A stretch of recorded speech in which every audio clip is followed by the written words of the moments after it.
right, welcome everybody. We're going to test out this new setup. Hopefully it works. Any feedback on it is good feedback. I may need to modify a few things to get it to work properly, but that's the whole idea of this whole test. Let me hide the caffeine so I don't embarrass myself. I'm just going to pop out the chat and keep an eye on this. So there's a couple of things I'm interested in. One, video quality and all that kind of stuff. And then I'll get into some of the cool stuff that will hopefully make my live streaming a little bit better than it has been, and also better than most of the stuff out there. That's always the goal. So yeah, we're going to try this out. It's kind of, what time is it here? 8:25 p.m. Simon, welcome. Thanks for stopping by. We're doing a quick test of this new setup, so hopefully it works all right. You're in for a bit of a treat, I hope. We're going to see if everything works as it should.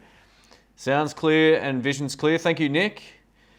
So one of the cool things about this particular live stream setup is I now have the ability to go like this. So I'm using a switcher here. This is an ATEM Mini Pro. And what this will allow me to do is bring up, or whatever I need to, either 2 or 3 different screens or a computer or whatever, and be able to share that with you guys.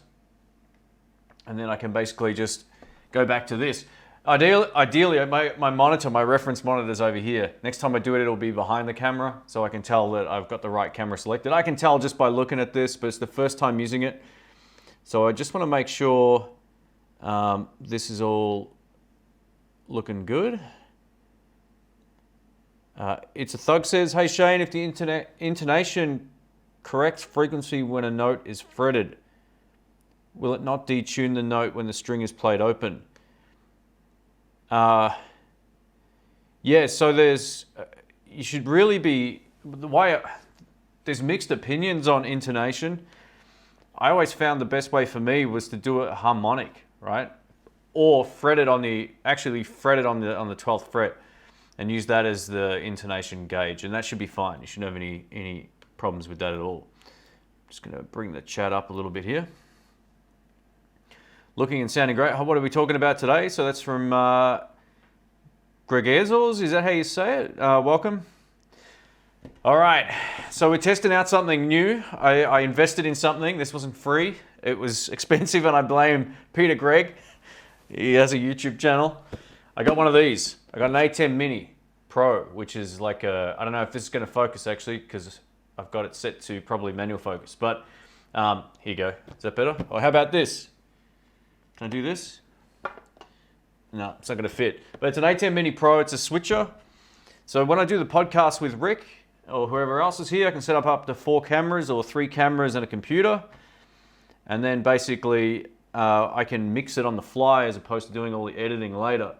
And this will also allow me, hopefully, to bring up like a picture-in-picture thing like this as well.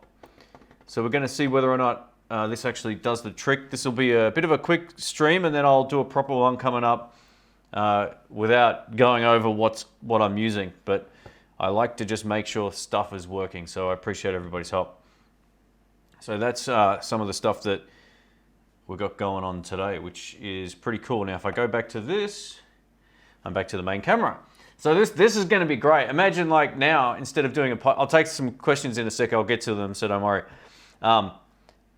Instead of having to dump, say the podcast is 1 hour, I do with Rick, or on my own, and then I dump it into the computer, I have to edit that, all that kind of stuff.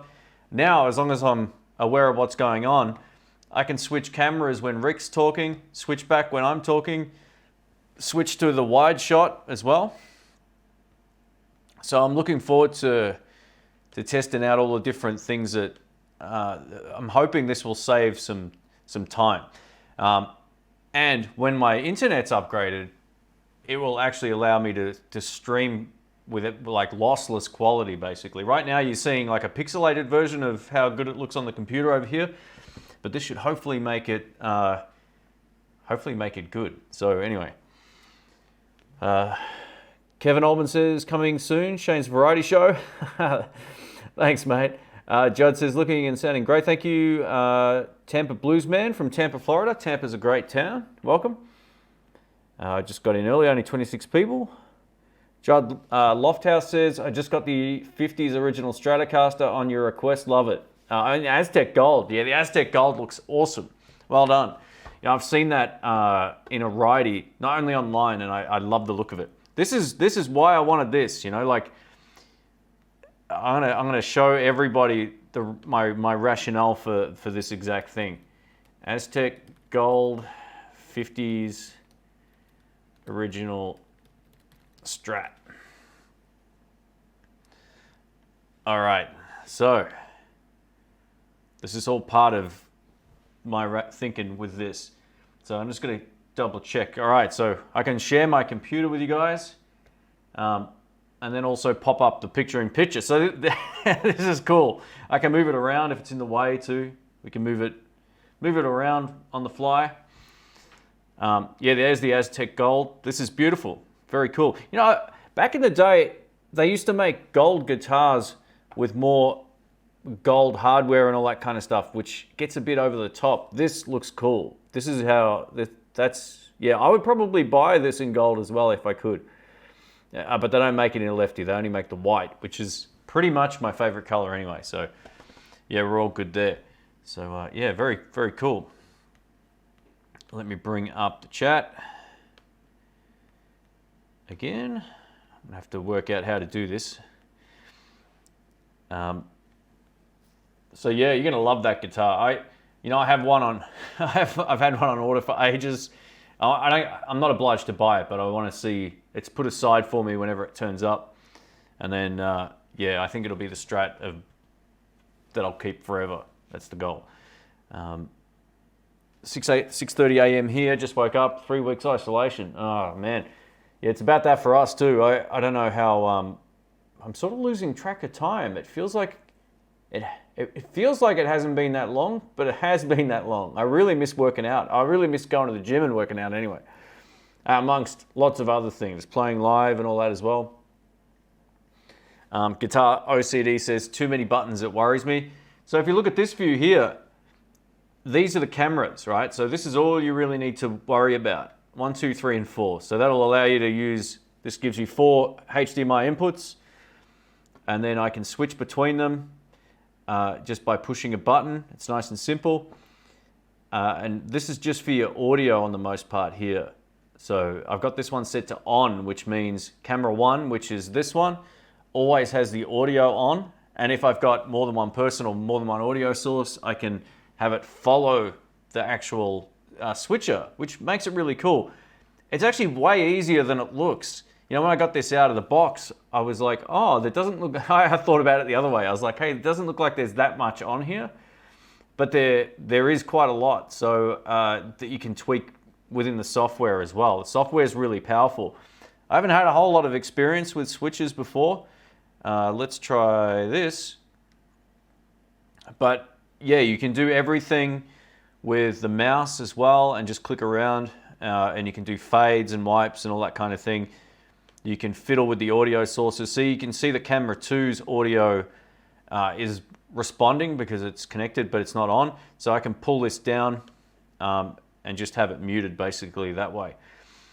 But yeah, there's a whole lot of this stuff. I only just got this today, so I'm not really 100% sure how to use everything yet, but it's gonna make doing live streams really interesting and fun. You know, I can show people up close what I'm playing on a live stream, or use it for recording purposes as well. So yeah, it's gonna be fun.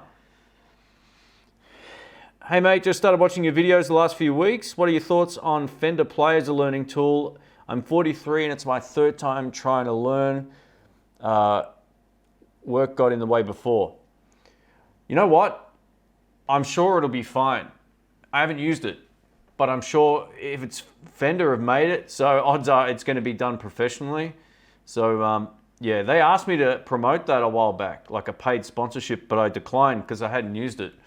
But I'm sure it'll be good. So just make sure that you can pick styles of music you want to learn. You know, only sign up if it's got what you want to get out of it as part of the whole thing. Yeah, so I think it'll be a great learning tool. No doubt about it. Any of those things are pretty good. Romeo Zulu 57 says hi from Germany. Welcome. Man, it's nearly been 2 years since I was in Germany. What a beautiful, beautiful place. Unbelievable, man. It's just so good. Finally made a live stream. That's from Bar Will and Sassy Cat. Welcome. Mick Kerr, check out Justin. Yeah, Justin Guitars. He got a great YouTube channel. There's plenty of really great free lessons out there, but if you want to have a course or something that can actually, that isn't just random stuff, then you'd probably be best to sign up for something like the Fender Play thing, or I always promote Texas Blues Alley. If you want to learn blues, he's the man. So, yeah. I couldn't believe Australia Post delivered my Jam Buddy yesterday on a Sunday. Wow, that's awesome, man. Yep, fun little unit. Thanks for the recommendation. Hey, no worries. I love it.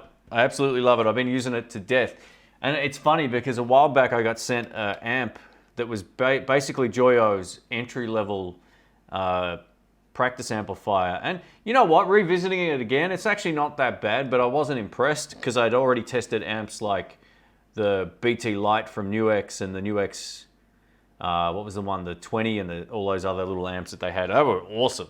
So the Joyo one kind of sucked, but this new Jam Buddy's probably one of my favorite plug and play practice amps ever. It's really cool.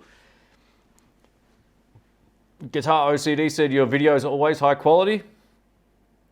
Thanks, mate. I appreciate that. I always try my best. I always try my best. Yeah, I'm one of those guys. I'm a bit OCD with stuff. Like if something's out of focus really badly, or you know, if the audio sucks, I just do it again. Or if I'm not happy with the vibe of the video, I do it again. So, yeah, thank you. I appreciate that. And I think coming up, once the internet gets upgraded here, I'll be able to stream at like 5 or 10 meg up, and it's going to be great. So that's kind of why I wanted this. Hopefully it all goes to plan. Worst case scenario is I'll be able to use this switcher for recording, you know, if Rick's here or Ryan or both of them or whoever guest, when we do the podcast again in person here, I'll be able to just edit it on the fly by pushing a button, as opposed to having to cut up 3 massive video files on a computer all the time. So that's kind of the plan moving forward, is to be a little bit more time effective, but to also just make the live streaming a little bit more interesting than just a static shot with a webcam, which is what I was doing for ages.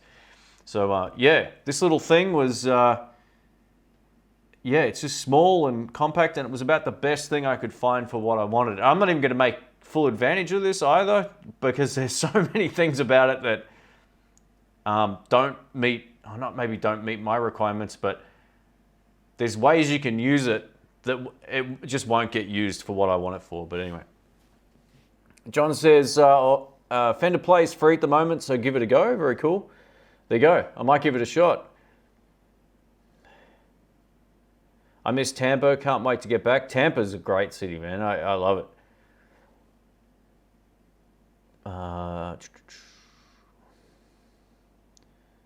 Can you please suggest some good guitars under $300? I can. So I'm up to my 3rd video. Best Fender Stratocaster alternatives, Telecaster alternatives, and Les Paul alternatives. I don't know what kind of guitar you're looking for, but those videos cover all of the alternatives to spending big bucks on a USA made guitar or whatever. So yeah, just check those out, and that will give you somewhere to start. There's just so many brands of guitars that are great, and I pretty much put most of them in those videos. Just type in whatever, like Telecaster alternatives or Strat alternatives or Les Paul alternatives into YouTube search, and it should come straight up. That's the idea. What's your opinion about the Chinese Tokai ALS62F? I'll have to double check that. I can't recall the actual model off the top of my head here. Oops. Hang on, let me just put Tokai in front of it. My internet is a little slow at the moment. I think I had one of these actually. Let me just double check. Let me go back Does Muso City have a... All right, here we go. Is this going to work? My internet's a bit chuggy at the moment. Is this going to work? Yep. All right, so it's this one here. You know what, when I bought mine, which was about 4 years ago, I don't know if that was the exact model of mine or not. It looks maybe slightly different. I paid $1,100 and I got 2 guitars. I got a Chinese Tokai, which was the Les Paul, and I also got the SG for that price, $1,100. So Muso City will probably give you the best deals. I mean, these are as good as any Epiphone. So if you're talking about like the custom pro models or the higher end sort of stuff from Epiphone, that's what you're basically getting with the Tokais. They're not any better, they're not any worse. They're about as good. The Japanese ones are much better again compared to these. It's a feel thing, like the neck and the finish is better on the Japanese stuff, but these are really good guitars. Like, you know, I think on one of my albums I used that Les Paul on some live tracks. So yeah, it's very cool. Let me just bring back the chat. I'm gonna have to work out a better way of doing this actually. That's all right. I hear brother nesting is driving me nuts. Yeah, it's crazy, man. Hi from Munich. Saw you were at Munich at the Just Munich. Oh yeah, I was. All right. So Michael says, hi from Munich. Saw you were at Munich at Just Music. Yeah, that Guitar Search Saturday episode was great. That shop was awesome, man. What a great store. Thanks for the kind words. I appreciate that. And welcome. We've got a lot of people from Germany watching the channel. So I've started translating some of the videos I think that will be popular into German as well. Woke up early, only 5:37 here in Texas. Australia time is 8:42 p.m. Thank you, Tampa Bluesman. He says, I see guitarists playing these chord fragments up the neck and I don't understand them. How do they work? So sometimes it's a bit of a loaded question, but I think some of that stuff is the cage system, which is parts of chords that go up the note. There's variations of the way that it's hard to explain. If you look up the cage system, that might be what you're looking for. It's basically 3 notes that you can move everywhere. And sometimes they're just notes that work in that scale. And that's the way I approach it. So they're 2 or 3 chord, 3 note shapes, and they're always the same. They're either like triangles, this is the way I look at it, or they're kind of like a little rectangle shape as well. A 2-note rectangle or a 3-note triangle. That's sort of how I remember those runs up the neck. So that might be what you're talking about. But you know, I don't have a guitar with me right now, but I'll probably do a guitar one later at some point. And yeah, I'll be able to show you there. But I think what you're looking at, or what you've seen a lot of people do, is that cage system. So yeah, just look that up. There's plenty of instructional videos on how to get that, how to learn that. But a lot of what I just said before, those little runs that go up the fretboard, they're basically they're like alternatives of the same chord as well. There's one I do in A all the time that goes up the fretboard that are all A's. So yeah, there's a couple of different variations. I really should have grabbed a guitar out here. I was just doing this quickly, but yeah, I would, what's the best way? I would say look up the cage system.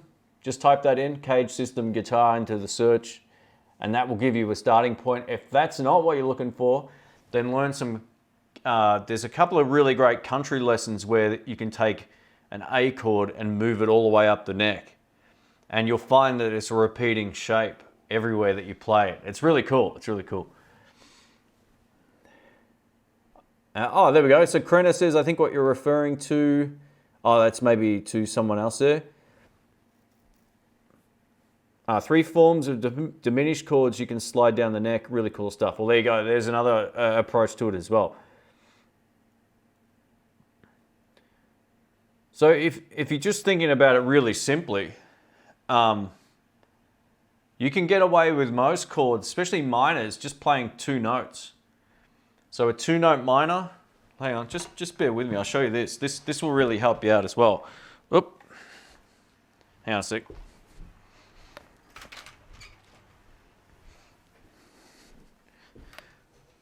I do have a Harley Benton over here, actually. So the idea of once I get set up properly, I'll be able to just put a camera straight over here. But at the moment, it's looking at the ground. But yeah, so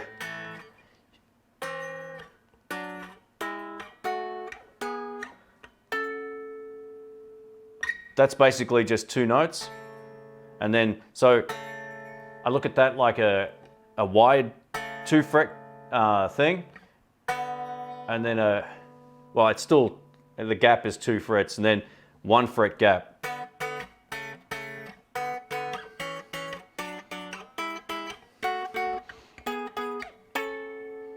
So yeah, stuff like that works really well. I got nowhere to put this now, hang on. I'm glad this is working. I'm so glad this is working. I've been planning this for ages and hoping it was gonna work, all this stuff. All right. Let me take some questions. We got Hobo Road. He says $300 will get you a serviceable used Squire. Absolutely. Squires are fine. That's a great brand. What's my opinion on the Fender Cobalt noiseless pickups? You know, I had a set of those. I had a couple sets of those actually. The Sumerium Cobalt ones. In the context of a live mix, they're fine. Let's just put it that way. Or if you just jam into backing tracks. But, you know, there was a guitar I had, the 50th anniversary one that came stock with those when they first came out, like 2004. I think I got that guitar. And I loved them. I thought they sounded pretty cool. But then I compared them to a couple of other sets of noiseless pickups, and I thought, yeah, they're maybe not quite as good as the hot noiseless pickups. And I still stand by that. I think the hot noiseless ones are the best noiseless pickups that I've played from Fender, not having played their Generation 4 or whatever the new ones are. From what I've heard of those new ones, though, they're pretty good. Look, there's always a sacrifice with most of these kind of pickups. But the cool thing about them is they have the look, the single coil look, which is important to some people. Some people don't want the hot rail style thing. And that's understandable. But there's always a trade-off with tone when you compare them to something like single coil pickups. But you don't get any buzz. And for me, that's a good thing too.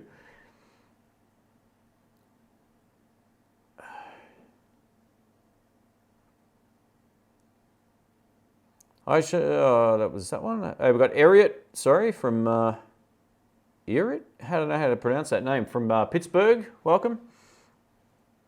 Let me just scroll back up here. I don't see people online just jamming. They aren't using full chords up the neck, but partial chords. The reason why people don't play full chords is because it sounds horrible when you play it in context to another guitarist, right? The one thing that a lot of guitar players do badly is play full chords with other people. There's a bass player usually, right? And they're taking care of all that low end. The theory is you don't need to be like chunking away on the low E string.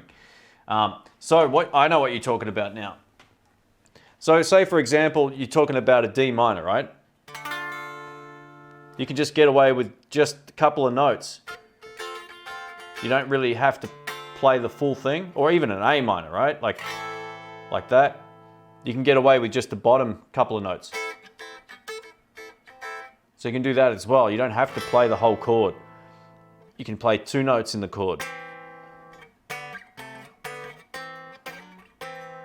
So I don't know if you can hear that or not, but that'll give you more, it'll give the song more space. Playing less of the chord will generally sound better. At least that's my opinion. Would I recommend the Fender Champion 100 for a gig with 100 people? That's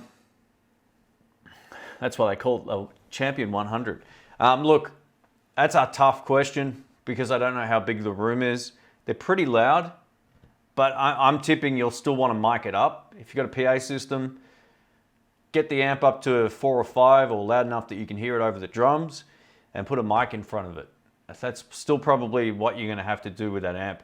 Because it's 100 watts, you would think it would be loud enough to cut a room in half. But it is and it isn't. It is really loud, but I've never done a gig with it, like a 100 person gig with an amp like that. So I can't tell you if it is loud enough. My instinct sort of tells me that you probably still want to mic it up, but you'll hear it fine. Say you're playing at a pub, right? There's enough room for, say, 30 people sitting down. It's going to be plenty loud.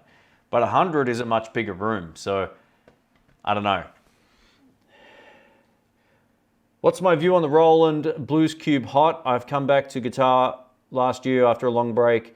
Newfound love for the blues. It's all I'm learning now. Awesome stuff. Thanks for the question. That's from Bar Will. I think they're decent amps.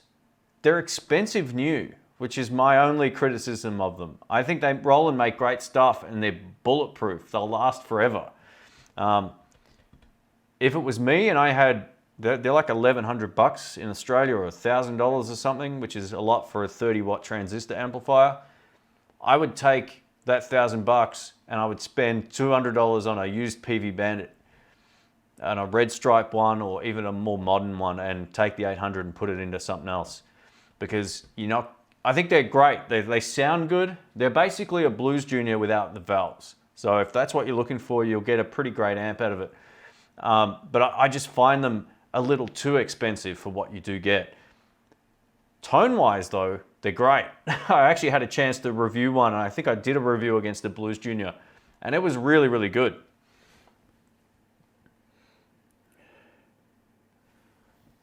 My question is, do you have stock? Oh, have I maybe played the Epiphone EJ200 SCE Black? I don't sell anything, so let me have a look. I'm not sure what this Epiphone is off the top of my head. EJ.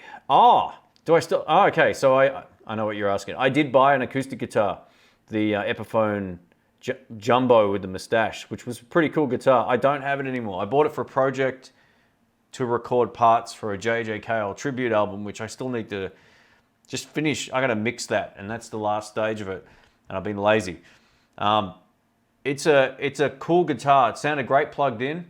It was just a bit too big. I took it out and played it live twice, and it was awkward standing up with it being a short guy. So I think the acoustic guitar I'm going to buy is either a Sigma, one of their, like, what looks like a mini or semi, it's not super small, but it's a smaller bodied acoustic guitar, or I'm going to get a Taylor GS Mini. I think the Taylor make probably the best acoustic guitar to performance price ratio I've played personally. But Sigma's right there as well. So those acoustics look beautiful, and they're big and they're cool, but I don't have it anymore. So yeah, I think I had it for, I think I recorded all my parts in about a week. About 3 weeks after that, I put it on eBay and sold it because I wasn't going to use it again. Judd says, Shane, I really enjoy the late night guitar jams you've been doing. Thanks for that, Judd. I appreciate it. I'm going to be doing more of those coming up. They're good practice for me too. It helps me sort of detach from all the other stuff. I've just finished this massive project I've been working on for ages. And I think, well, actually there's two. One is a behind the scenes thing that you'll never see, but it's taken me 40 hours. And I've been working on this other big project, which will be up on the weekend, all being well. If it's not this weekend, it'll be the following weekend. This is going to be the best video I've ever made. And it's great. I hope you guys like it. It'll go up next week. You'll know when you see the thumbnail exactly what it is. So DMS Productions, welcome, mate. Looks good, thank you. Appreciate that. I always forget how to pronounce your name. It's Andrzej. Is it Anja? Is that how you pronounce it? And take a guess. Try it. Sorry, mate. I always butcher your name. I'm terrible trying to work out some of these names. And I see it all the time, and I always forget it because I don't say it much. Hey Shane, question about the 2 notes torpedo or cab M. Can I run my amp into my rock crusher load attenuator, then out into the 2 notes? Is it the cab, or does it need? Or does the 2 notes come before the load box? So the one I've got is the 2 notes torpedo live, which is a load box as well. So you disconnect the speaker out of your Blues Deluxe or Hot Rod Deluxe, whatever. You grab a cable, and then that goes into the 2 notes, and then from that goes out into your sound card, or into your PA system or whatever. So you're just replacing the speaker.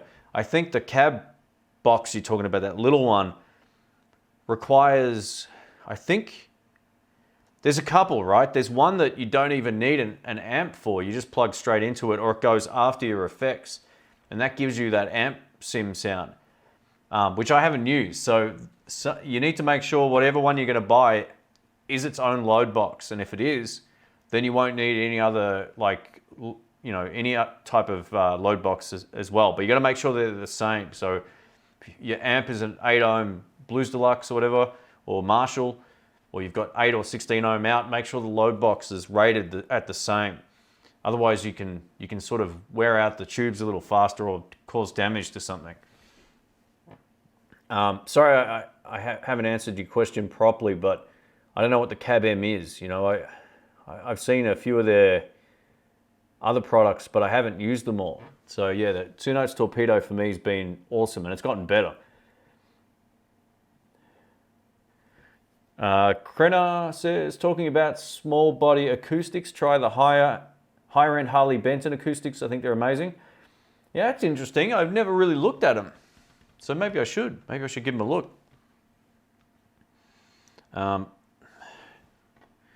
Tampa Bluesman says, funny, new neighbors moved in with dogs. I keep the volume down so the neighbors can't hear me, but apparently their dogs can and go wild, howling and barking whenever I play. And they can't figure out why. Oh man, that's crazy. That's crazy.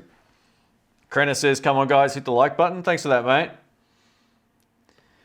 Yeah, this thing is gonna change my live streams for the better, and I'm glad so far it's working. This is gonna be great. I literally just plugged all of this in moments before going live. I was so impatient to try it. So for those who have just joined, I now can do multi sort of camera switching, which is going to be good, and also bring up like picture-in-picture if I need to.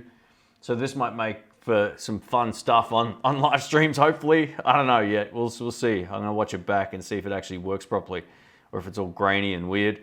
Yeah, so there's that, and then I can also share with you whatever's on the computer here as well, which is going to be cool. So that's part of the software that you're looking at. You can see the red lights on over here. That means that the third input basically is my computer.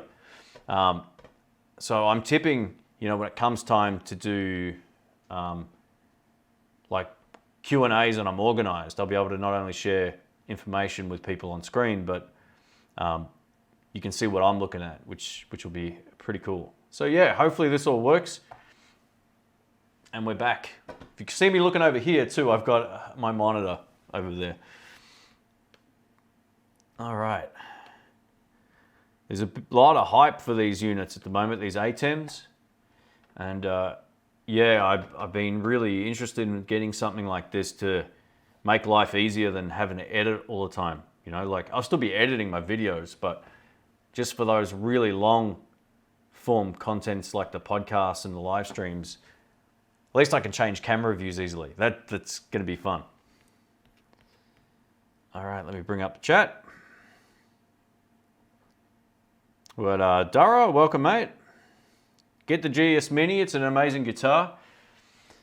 Yeah, it's probably the acoustic I'm going to buy. there's one in Melbourne that ticks all the boxes.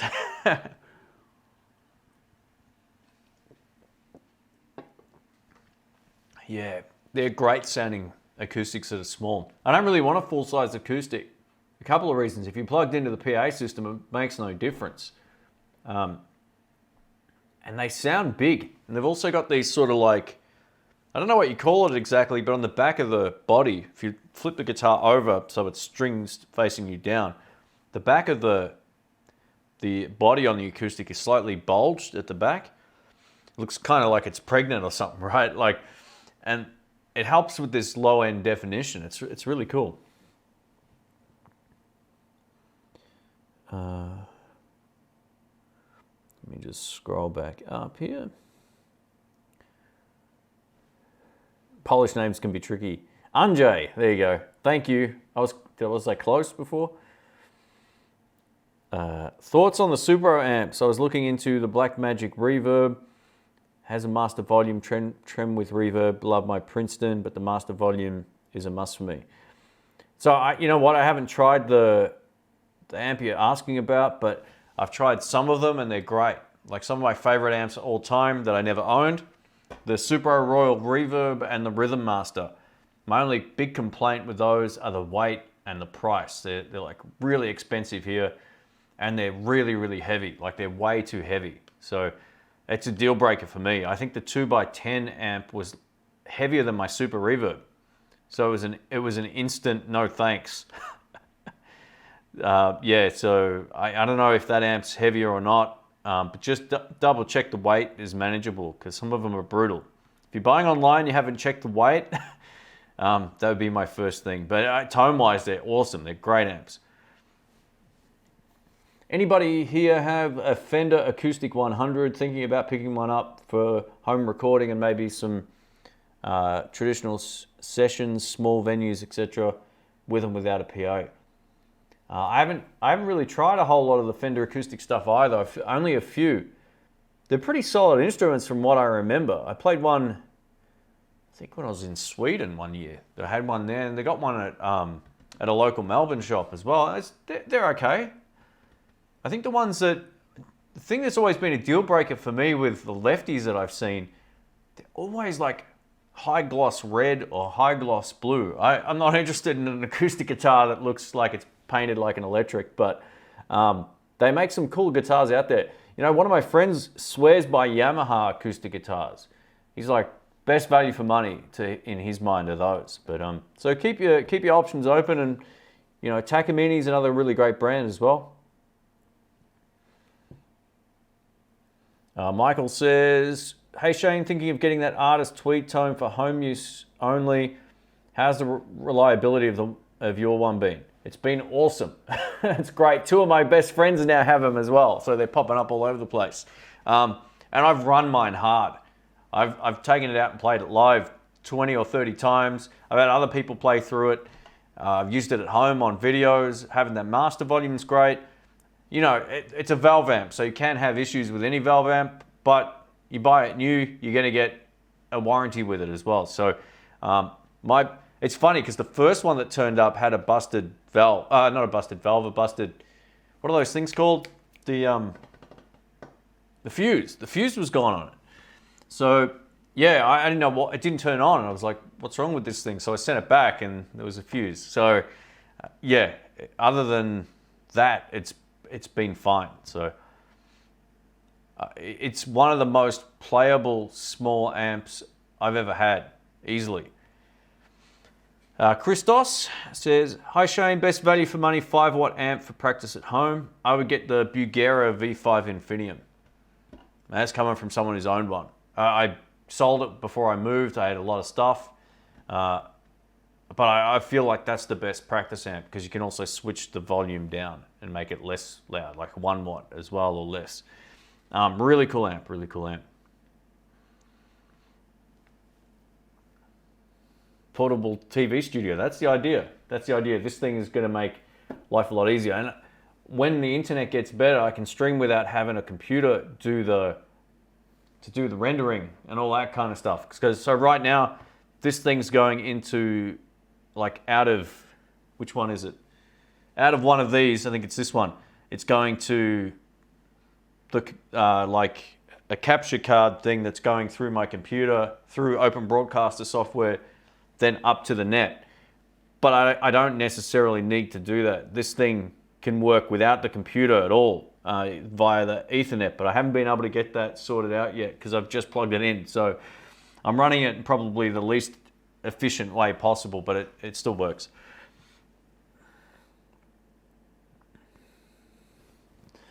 My friend Mr. Fabulous has one and he modded it to make it more authentic. It does sound good, very cool.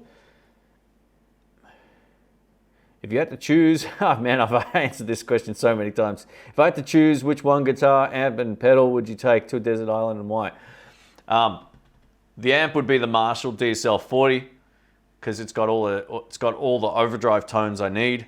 If I had to take a pedal with that amp, I'd take a delay pedal. If I was taking a Fender amp, I'd probably take the Royal Flush Overdrive. In terms of a guitar, it depends on the day, but probably one of my Tallies or my Flying, or maybe not my Flying V. It'd be hard to sit down and play that one, but the PRS or the Fender Telecaster would be my choice. So the Two Notes Cab M is the cab sim only. Okay, so yeah, it's not a load box. That is that one. So they make a little square thing that sits on the pedal board or on your desk or whatever. It's small. That doesn't take the load out of the amp. So you put that after your effects. Brian Wampler has done some videos on it. They're really good. So he uses them for pedal demos because he, much like myself, he doesn't want to blow his ears out, and it's really easy to do that. The last video I shot, that Maxon Overdrive pedal video that just went up, there was like a re-review after 6 years. That was so loud. I went to bed. I was like, oh man, my ears. So, if you're making a lot of content or you want to record a lot, those type of things are invaluable.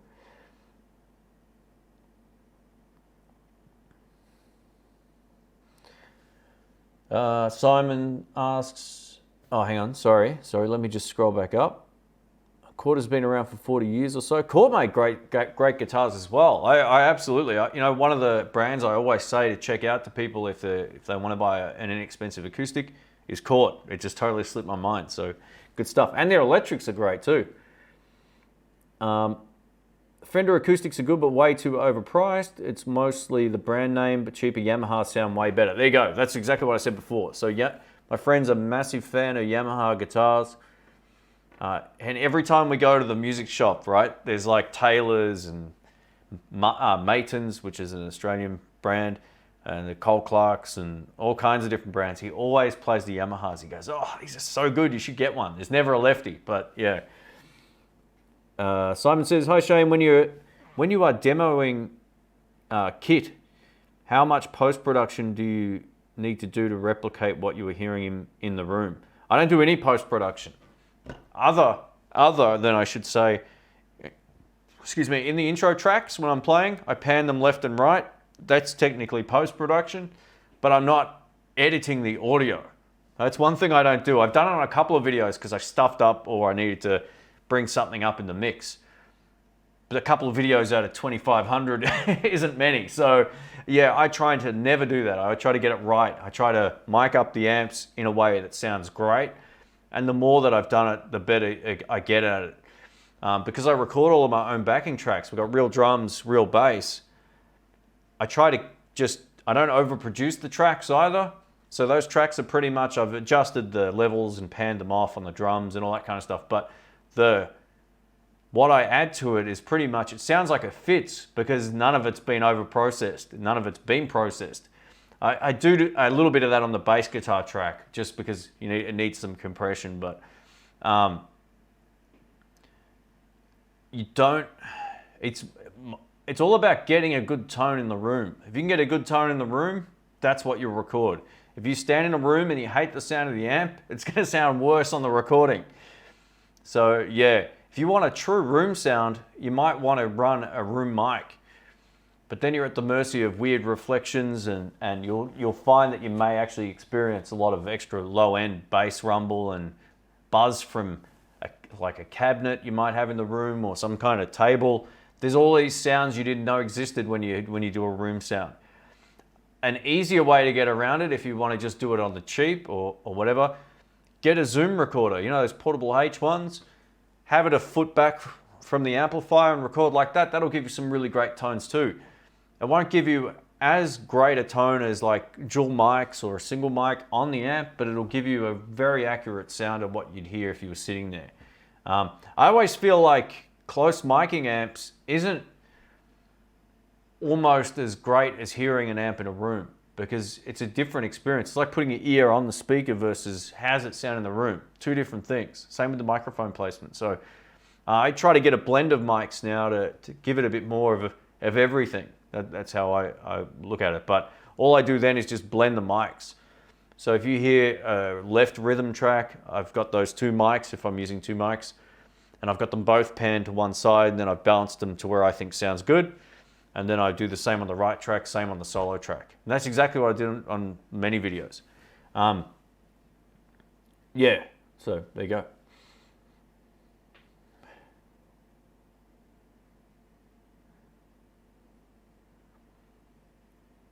Let me scroll down. Having an issue with my hood string. Yep, there we go, sorted. Thanks for that.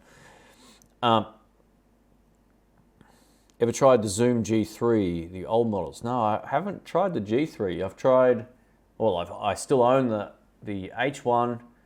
I had the H2N, which was like this vertically standing one, which was really cool. I've got a HN4, which was given to me as a gift, but it doesn't quite work properly. A friend of mine gave it to me, so yeah, they're all pretty good. Most of those Zoom recorders are great. The video cameras are okay. They've got some video camera equipment that also has, you know, their Zoom stereo recorders built into it, but they only work well under good lighting conditions. Otherwise, you'll notice you get a lot of grain and noise in the image. Hey, Guitar Journey, far out, man. Thank you. Guitar Journey's, you've been a huge supporter of the channel, mate, so thank you so much. Hey Shane, I know this might be a touchy subject, but do you think that perfection in sake of perfection might have ruined the feel for records? I think it's good to play your best in any situation. And playing, no one's going to play perfectly, right? I always say perfect, it's perfectly. So I recently recorded something with a few other people, and it had to meet my own standards. Was it flawless? No, but it was the best I could play at that moment. It depends on your outlook. If I'm recording a part for an album, I'll generally try to come up with an idea, and then I'll formulate it over 15, 20 minutes. And then I start to feel and hear hooks in the idea that I go, that works. Let's start there and see where it goes. And by the end of the solo, there is some improvisation in there, but I want to make it sound tidy, because living with a bad note on an album, or living with, you know, just something that isn't at your best at that particular time, I would look at that as half-assing it. So yeah, that's maybe just my own mentality with stuff. If I'm putting something out there, it has to meet my own standards, whether it's a video or an album. If it hasn't met my own standards, I don't release it. So yeah, that's kind of how I think about it. But yeah, look, there's definitely people who overcomplicate things, especially in the live mix or playing live. You still want to play your best, but being, what's the word I'm looking for? Like being debilitated by not wanting to make mistakes takes away from the feel. So go for it. But if it's a recording that I'm actually putting out as a release, I want to get it right. I want to get it to the best that I can possibly play it at that particular time. Anyway, thanks for the super chat, mate. I appreciate it. Hopefully that helps answer your question. I have to check out your channel too, mate. I keep saying that. Let's have a look. Let us do this. It's always good to see who we got watching. And yeah, thanks again, mate, for the support as always.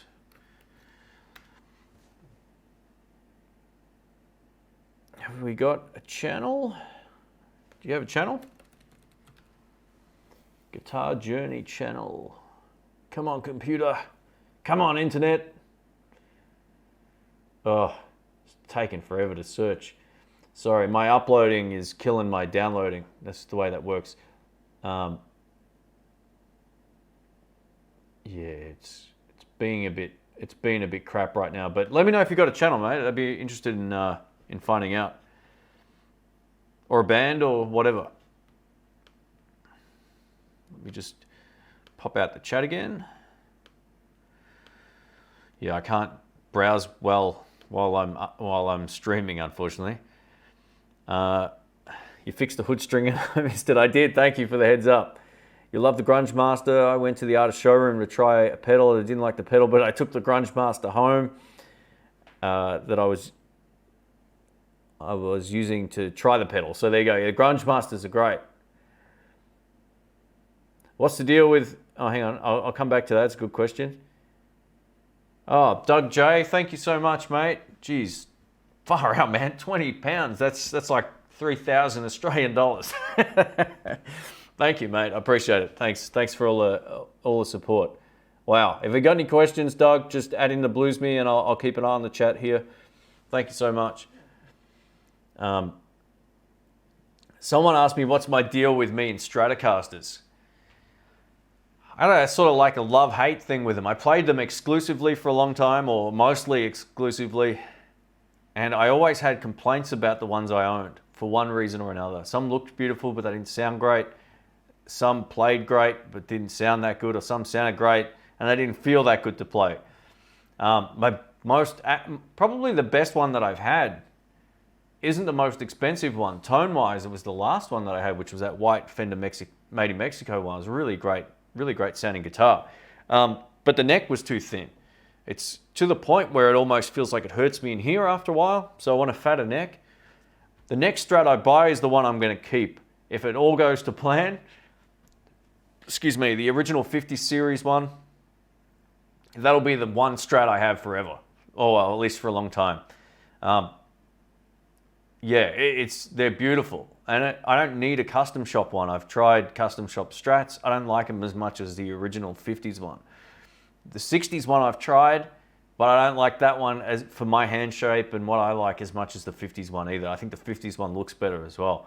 It sort of ticks all the boxes. The only one small criticism about it is it doesn't have any noise cancelling positions. You know, at a gig that could be a problem, but I would make sure I don't take that guitar to gigs where, once they start up again, of course, but where that's an actual issue. So yeah, that's my deal with Strats.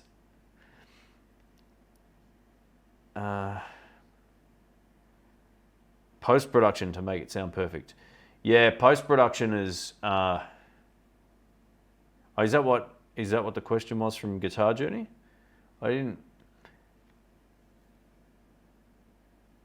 I don't know if he was talking about post-production, but yeah, post-production, you should want to make your album sound great. And it should already sound really good before you start adding effects to the bus, you know, and effects to the tracks. Record everything well and you won't need that much. Yeah, if you're talking about post-production, it's a completely different conversation, but yeah, albums should sound like albums. They shouldn't sound like a crappy live recording in a room. You want them to be something, you know, stands up against other recordings. I think it's the same with anything you do. You got to sort of invest in it, and you know, put the more quality you can put out there, the better it is. You know, better. It's good sort of self-satisfaction as well. Doug J, thanks again, mate. I really do appreciate that. Thank you. In the blues, do you ever use fuzz? I can't bring out my I don't know what that says. Classic rock sound at lower settings. I don't really use fuzz live, no. I'm not the biggest fuzz fan out there. There's only a few that I've played that I think, oh, that might be good for one song, but they never make it onto my pedal board. I've spoken about this at length on other streams where I like some fuzz sounds, but most of them I'll never use for my style of playing. I'm a little bit too bland when it comes to tones. I like what I like and I'm done. But if you're playing certain covers or you want to write some really great riffs, fuzz pedals are really good because they give you a very different sound to distortion or overdrive. Some of them anyway. Some of them can inspire different ideas. 10k Aussie dollars, yeah, that's it.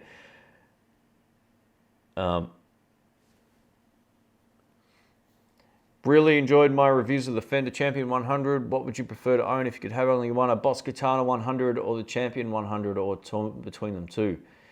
Yeah, that's a bit of a tough question.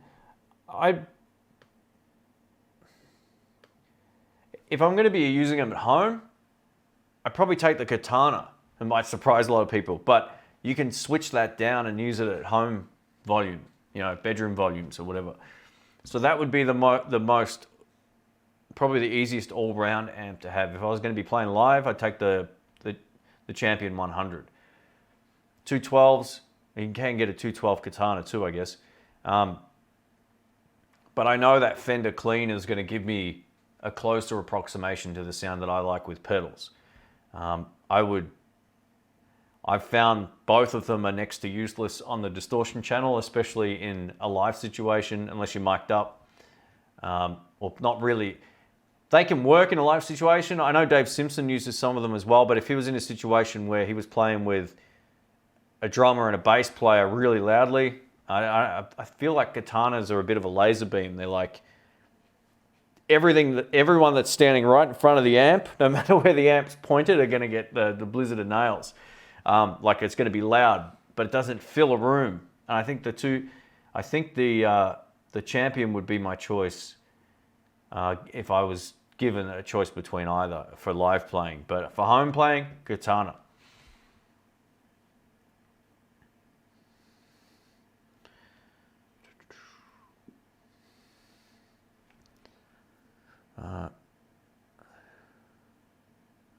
Hey everyone, just got tested for COVID. Exciting stuff. Another few days at home, I guess. What amp in a box do you recommend for clean Fender sounds? The Joyo American Sound King.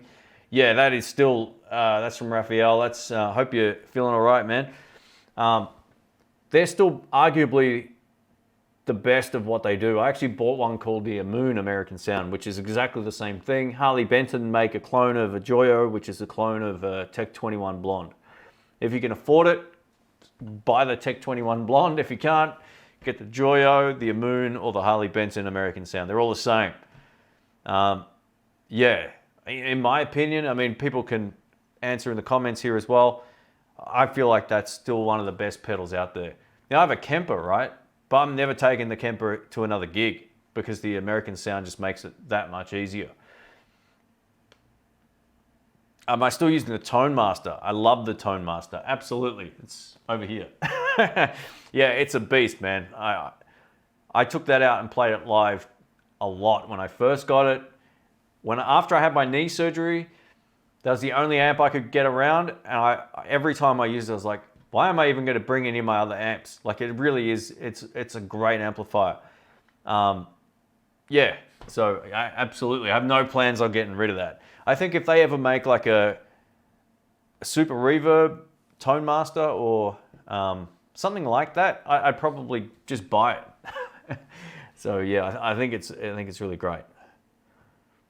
If I sell any of this stuff, I usually tell people about it on a stream too. So yeah, I don't have all of my amps in my YouTube room, in that room I film all my other videos in. They just don't fit. But yeah. Not that there's that many more. The Tone Master sits in the other room, and I've got another Artist amp which is in the other room too. Would love to try Artist, Harley Benton, and some of those budget brands, but can't get a hold of them in Tassie. You've just got to order them. You know, the good thing about artist guitars, I'm pretty sure you can return stuff to them if you don't like it. So, you know, you got nothing to lose.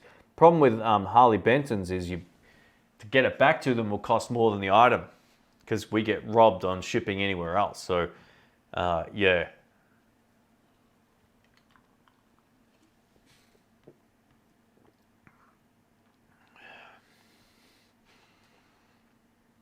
Is the Champion 100 solid state. So it has a solid state clean channel, but it has digital effects built into it. That's my understanding of that. It's not a digital, it's not like a Fender Mustang where you can change the clean channel with 50 parameters. It's like dedicated clean channel. That's what I like about the Katana too. That clean channel is probably my favorite on there. Even with pedals, it works okay. Because it is solid state. There's only one amp that takes pedals while it's digital, in my opinion. That's the Tone Master. It's a beast. But I did a really interesting video about the Tone Master versus the Next Tone with pedals. True solid state clean channel versus a digital clean channel, and you can watch that and see which one you like the best.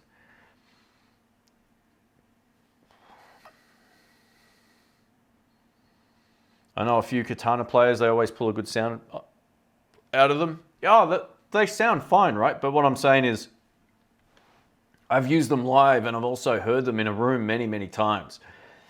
And when you compare that to say like a Marshall or a Fender, anything or whatever, the spread of sound is completely different. They're very focused. Like some Marshall amps are a bit like that too. Not all of them, but some of them they're like a laser beam. It's just straight, very directional. They're quick to ship to Melbourne too. I think I should have in a few days. We'll let you know later this week. Cool. All those American sound type pedals take other pedals well in front of them very well. Yeah, they do. That's why you know, I recorded a full album just using those. I had a few of them. I had the American Sound. I had the AC Tone, which is a beast if you like Vox. I had the Marshall one as well, which I probably might get again. Because, yeah, my tastes have changed over the years. I used to only play Fender amps, or mostly, and now I really love Marshall stuff. So I'd love to try that again. Thanks heaps for the answer, mate. I'm a home player only, so I guess that steers me in the direction of the Katana. Love the channel, mate. Thanks again. Hey, no worries, Jason. Hope that helps. Yeah, I just think having the power attenuation thing, which is the step-down output volume, is one of the best things on those amps. And that's why I use the Boss Next Tone more at home than a lot of my other amps as well. And same with the Fender Tone Master Twin. It has the ability, you can just switch it all the way down and still get a pretty great tone. And I think the Katana would probably be more versatile for what you want to use it for. If you don't like, my only thing with this is if you don't like hooking things up to a computer, buy the Fender, but don't get the 100, get the 50 XL. That would be my other suggestion. That's got lots of great sounds. It's smaller, it's lighter. You don't really need a 100 watt amp for playing at home. So yeah, just keep that in mind too. Raphael says, thanks for not having any, just having mild symptoms. I think I'm getting one of the Joyo American Sounds with the Katana, and get those cleans, which is a bit weak. Oh, the weak spot of the Katana. Oh, okay, interesting, yeah. Look, the cool thing about the Joyo pedal, you can run it through the effects loop of amplifiers or directly into a desk or into a mixer or whatever. You can do a lot with them. Well, I know guys that use them as an overdrive. So yeah, you can get plenty out of these things. Robert says, I just had knee replacement surgery a month ago. What kind of knee surgery did you have? So I had a torn meniscus, and I also had there was two things. My meniscus was the bad thing and I had to get something else scraped. I can't remember what it was called. Oh yeah, there were three things. I had a torn meniscus, I had a cyst because of the fluid buildup in one of my joints because of this issue, and there was something else they found that needed to be scraped out. So yeah, it sucked. You know, and the less I'm moving around now because of this lockdown, the more I'm starting to notice it's not great. But yeah, it'll get there. Far out, Guitar Journey. What are you doing, man? That's insane. Thank you. Metalhead Hippie, welcome, man, and catch you later. I was on your live stream earlier, actually. Guitar Journey says, "Hey Shane, what do you think?" Oh, sorry. Let's start that again. I'm going to make this larger so I can actually read it properly. Everything's so small on this screen because I've got it going through this little switcher. Let me just make this full screen. Boom. Oh, it's not going to let me do that. Hang on. Sorry. Hang on one sec. I've got to get this right. There we go. Hey Shane, do you think VST amps can replace real amps on a professional record, or should I just use a real amp?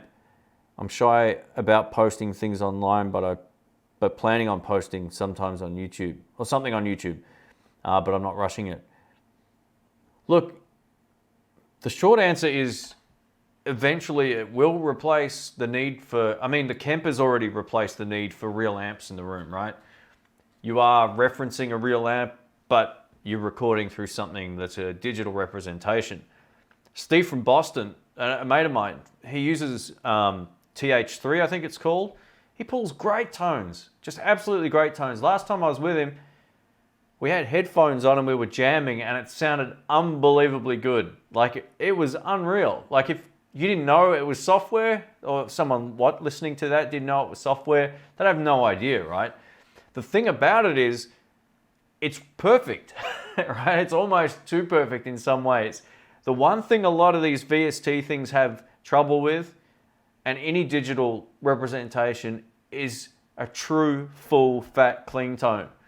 So many things struggle at doing that, and you can throw names of products at me, and odds are the clean tones are the least favorable thing about it, which is why sometimes it's great to have an amplifier even through a load box or something, because you're still getting some form of your amp there. The thing with VSTs that will always hold it back, and this isn't for the technical people out there, but if you've never done any recording and you're trying to work out how to get a guitar track that you can hear back with all the effects recorded at the same time without any problems with latency, it can be a nightmare for some people, right? And that's what stops me doing it, because I use old software and I've got a fairly good computer, but it's old software. And the reason I use that software is because I know it back to front. It's like Cubase, but it's called Nuendo. For me, productivity-wise, it requires more learning, more messing around to get things set up. If you're using Reaper or a new piece of software, some of this stuff's a lot easier. But I would say, without question, VST and any computer-based amp sim stuff will eventually be indistinguishable. I think some of it can... This is the one thing. Someone who doesn't know how to record will use any number of different software, even the Kemper, for example, right? Kemper, Line 6 Helix, any of these G300s going into your computer, that will give them a better tone than I'll ever be able to get miking up the amplifier themselves, for a couple of reasons. One, they don't know how to mic the amp, or they do know how to mic the amp, but they can't turn it up to the volume they need to. So for all of these reasons, I think that you're going to see an increase in the quality of these things. But I really would love to see some piece of software or digital representation of an amp sound great clean. So far, I haven't really heard it. The only great one I heard was my friend Ryan made a profile with his 2-rock on the Kemper that took him ages.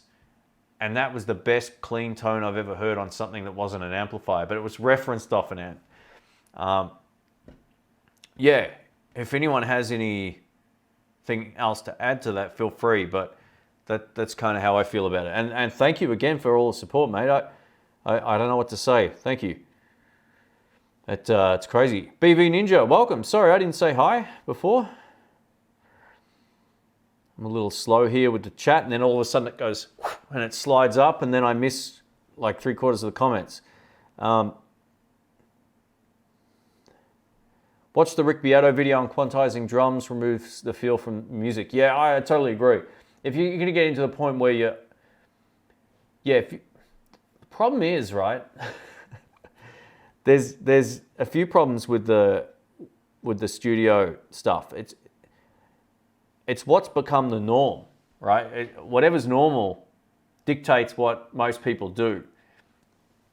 That's why live albums are so great. If you can find a great live album, there's something special about that over an overly produced studio album. But that still doesn't take away from the point about wanting to play well and on time and putting the best of yourself into it at that particular moment. Recording's a whole different thing. It's not easy. Let me scroll down here, sorry. So thanks again, Guitar Journey. I appreciate that, far out. Craig Clark says, I think you're right. I was going to order the Jam Buddy 2, was very close to it. I think you're going to love it. If you do get it, I love it. If you follow the live streams, I do at night. I just turn up and play, and I mic up the amp, and it sounds great. And everyone's like, oh, what tone is that? It's just that little amp. So yeah, it's very cool. What is NOK? It's Norwegian kroner. I'm getting good with these currencies now. It's forced me to learn like what's what. That's not the, I don't know what that translates. 200 would be, I think 15 or 20 bucks. So thank you. Well, I mean, it's like 9,000 Australian dollars. Australian dollar right now is a joke.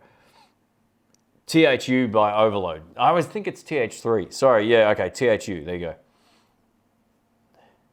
I need to get an attenuator to quiet my super reverb down in the apartment. Yeah, I used to use mine through my 2 Notes Torpedo. Even though the ohms are different, it can handle a 4 ohm minimum. No. It says it on the back of the amp. I can't remember what it says, but it can handle 8 ohms. So yeah, I thought that was pretty cool. ADC says, good evening from New Zealand. Any difference tone quality wise between the Fender Deluxe and Princeton Chorus? Do you mean the Princeton Reverb, possibly? Is there a Princeton Chorus? Let me have a look.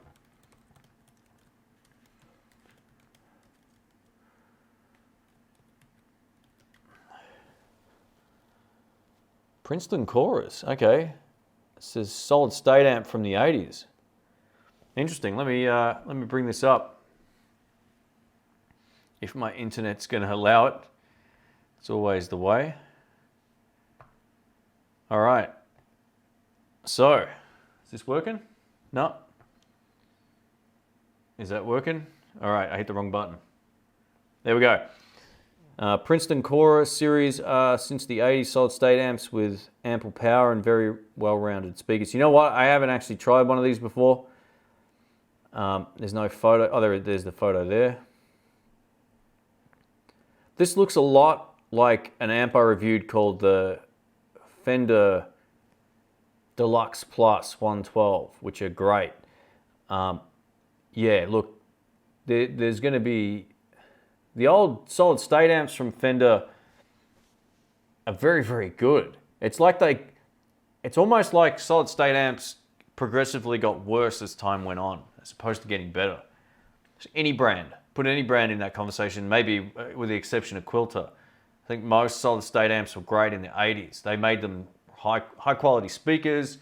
They had all the right bits, and they sounded good. So that would still be a pretty good amp, no doubt about it. But your question was, is it as good as the Deluxe Reverb? My gut instinct is to say no. I would go for a Deluxe Reverb over that if I had to buy one. Deluxe Reverbs are kind of like the most recorded guitar amp in history, or one of anyway. And they're loud enough for most people's gigs. 22 watts. They run out of headroom in some rooms, but mic it up, you should be laughing. When do you expect to have the lockdown lifted in your area? So from what I understand, it's going to be this week, so till the end of the week this week, and then 3 more weeks, and then it's going to start going back to normal. I don't watch the news here every day. Last time I watched it, we had a day with only 1 case, and then a day with 0. which is good news. Everyone's been pretty good with this whole situation here. It sucks and everyone hates it, but you know, the common goal is the same. I think people are getting it. I had to go down the street before to get some food and stuff. There was no one on the road. It was empty. I passed like 3 cars, which is unheard of. So yeah, I think in the next 3 weeks here, 3 to 4 weeks, things will start reopening and things will get back on track. I know not everywhere is as fortunate as that right now, but we got on it pretty quickly. You know, yeah, it sucks. So I hope everyone's doing all right wherever you're watching from as well, because when I do look at the stats, I feel somewhat fortunate being where I am now. Is Ableton Live suitable for recording electric guitars? Does it have limitations that other DAWs don't or doesn't? You know what? Ableton Live, every time I've seen the interface, it looks confusing. That's not to say it's bad. I've never gotten used to, I never really used it. I've just seen screen captures of it and I go, it looks kind of weird. Like it doesn't look the same, or it never, this was maybe a few years ago now, so maybe it's changed, but I always felt like Ableton Live never looked like any audio suite I'd used prior, whether it was Adobe Audition 3, Sony Vegas Studio, the Pro, like audio and video version of the Studio. So I think I started with Vegas 7 or 8, all the way up to 12. And then I moved over to Nuendo midway through that, and that's where I transferred over to that. So my instinct would be, if you don't like it, look, most of them are the same, right? There's no real advantage to using one or the other if you know it. I would look around. I would say, have a look at Reaper, have a look at Cubase, and compare that to, sorry, what was it called? The one that you just asked me about. Man, where was the question? Look, it doesn't really, Ableton. So it's whatever you know works for your situation, and you'll be able to make it work. But if you don't see that, I remember looking at some screen captures of it where there weren't wave files, like with typical like peaks and, you know, the transients and all that kind of stuff in the actual view. It looked, let me look it up. Hang on, because maybe it's changed. Ableton Live. Let's have a look here. All right, so it has changed. It looks way more like a regular DAW now. So it's going to be fine. So the short answer is, if that's what you've got, it will work. Don't worry about buying another one. Just know if you learn a program back to front, it's really tough to move on from it. You know, last 10 years I've been using Nuendo, and I don't want to change because I know it really well. And that's what sucks. Even though it's old and I should move on to something that's probably as functional and more, it's just better encoded. Yeah, I can't do it because I know it so well. It's like starting again. When I moved from Windows to Mac, maybe it was a couple of months before I was like, I worked out this was a good move for video editing. But yeah, with any software for recording, it's whatever you get used to. So if that's what you got and you got the full version, it's going to be fine. But don't think like Pro Tools is the best, because it isn't. It's just what a lot of people who have Macs use. But then there's Logic as well. So yeah, if you're going to be sharing projects with someone else and they say, oh, I use this, then use the same one. If you're on your own or you're just recording with friends or your own band at your place or whatever, then yeah, any of these will work fine.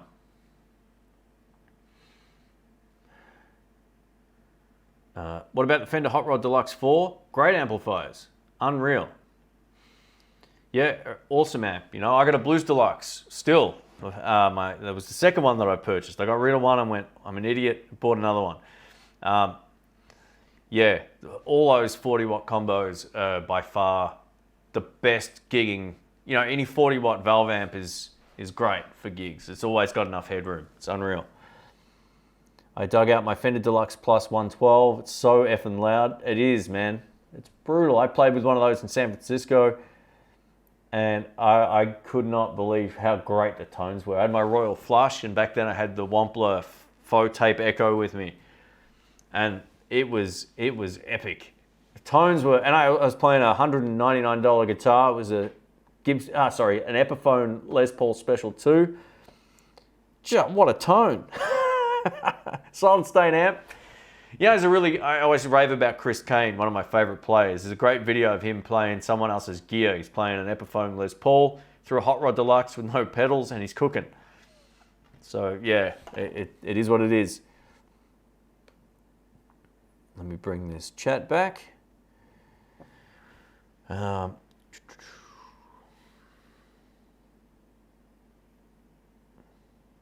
Ableton is particularly useful if you use MIDI. So that's thank you, BV. That's probably what I was thinking, because I remember seeing it used in, some sort of MIDI capacity. I just remember seeing blocks was my recollection of Ableton Live, not waveforms, but looking at the Ableton 10, I saw waveforms in the images search. So that's a good thing. How can you get a this is a good question. How can you get a decent blues sound with a Blackstar HT40? So you put it on eBay? No. All right, no, I won't go there. Clean channel, tube screamer. The one thing that those amps lack, especially the 40s, they don't have a lot of mid hump in their sound. It's all bass and treble. So my instinct would be to get a pedal that counterbalances that, much like a Vox. A Vox doesn't have a lot of mids. It's all bottoms and tops. So get a tube screamer. That mid hump, Overdrive Pro, any of these Maxon OD808s, TS9, TS7, TS7 Tone Lock, Joyo Vintage Overdrive, Delta Lab TO whatever. All these pedals that do that exact same thing will be the perfect pedal for that amp. And just use the clean channel. Just avoid the drive channel. Or use the drive channel as an off clean, and then use the pedal for your tone, because no offense, the Blackstar stuff isn't my first thought of what's a great blues tone. It doesn't have that starting platform, especially on the drive channels. But the clean would be the way to go. The clean channels are pretty good. Push it with a pedal, you should be laughing. Maybe it should be called Disableton. Yeah, it's funny. All this software is whatever you get used to. I always have people make fun of me that I moved to Mac for video editing, but productivity-wise, it's changed my life. Like what used to take me an hour to output. It's whatever you get used to, right? Like if I had no, it's a whole other discussion. I could go on about that for hours, but yeah. Oh, there we go. Guitar CD says Blackstars are great amps for home use. Like you said, just missing the mids. Yeah, the mids is what's going to make you stand out in the mix. It's not the bass response or the overly bright treble response. Look, Blackstars aren't super bright, but there's a clear cut in the mid frequency somewhere. I don't know where it is exactly, but yeah, it's nothing that a pedal can't fix. You could easily fix that just by adding a mid hump pedal to your signal chain. I'd almost do two things. I'd get a tube screamer, and I'd get like a volume boost pedal or a clon or something like that, and run that into the other pedal. That would work too.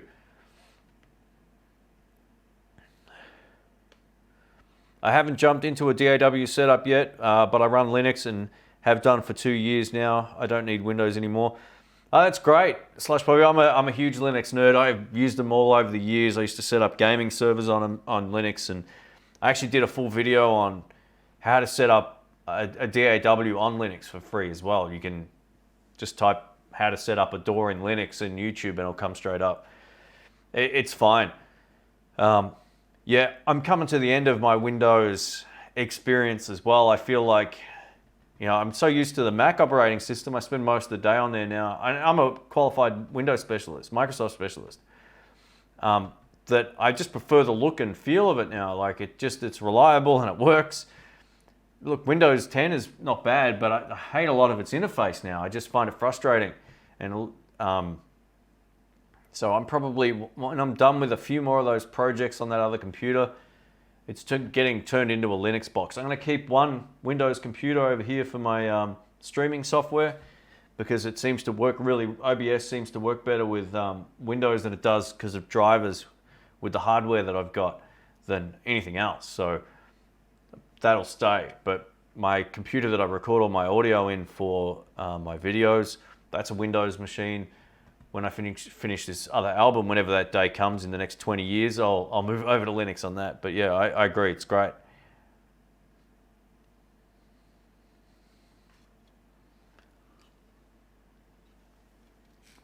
Raphael says, guys, at 89 here, can we all like the stream?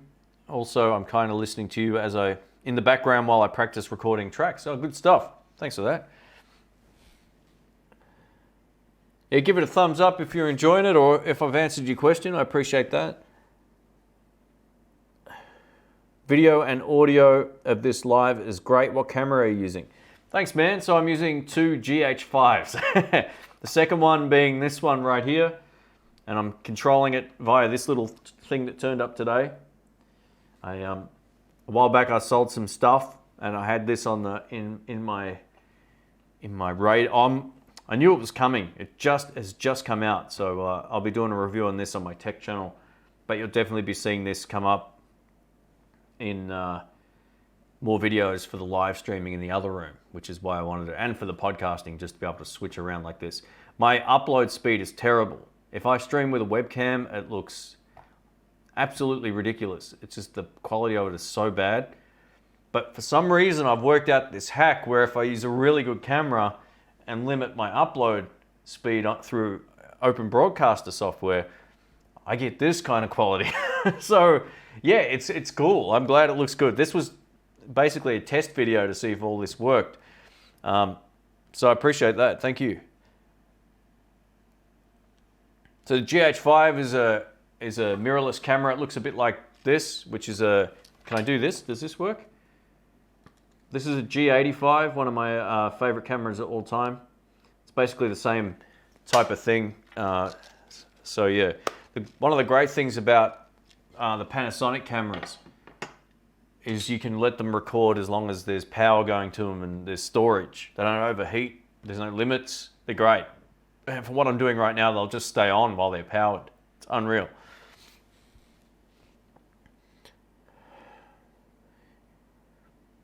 Have I ever played live with a Supersonic? Absolutely. So I owned a Supersonic 60.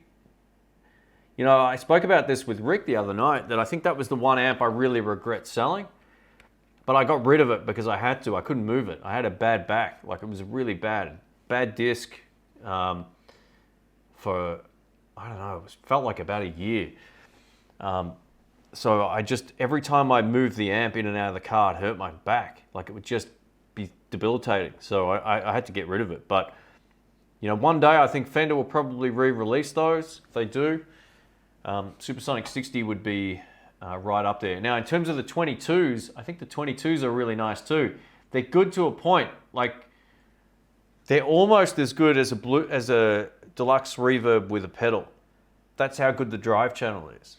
They're really cool, but they're not. 22 watts, in my opinion, isn't always loud enough. I know that's ridiculous. A lot of people overseas will go, how loud do you need to be? Where I play, you got to be loud, man. It's like the 70s still. It's great.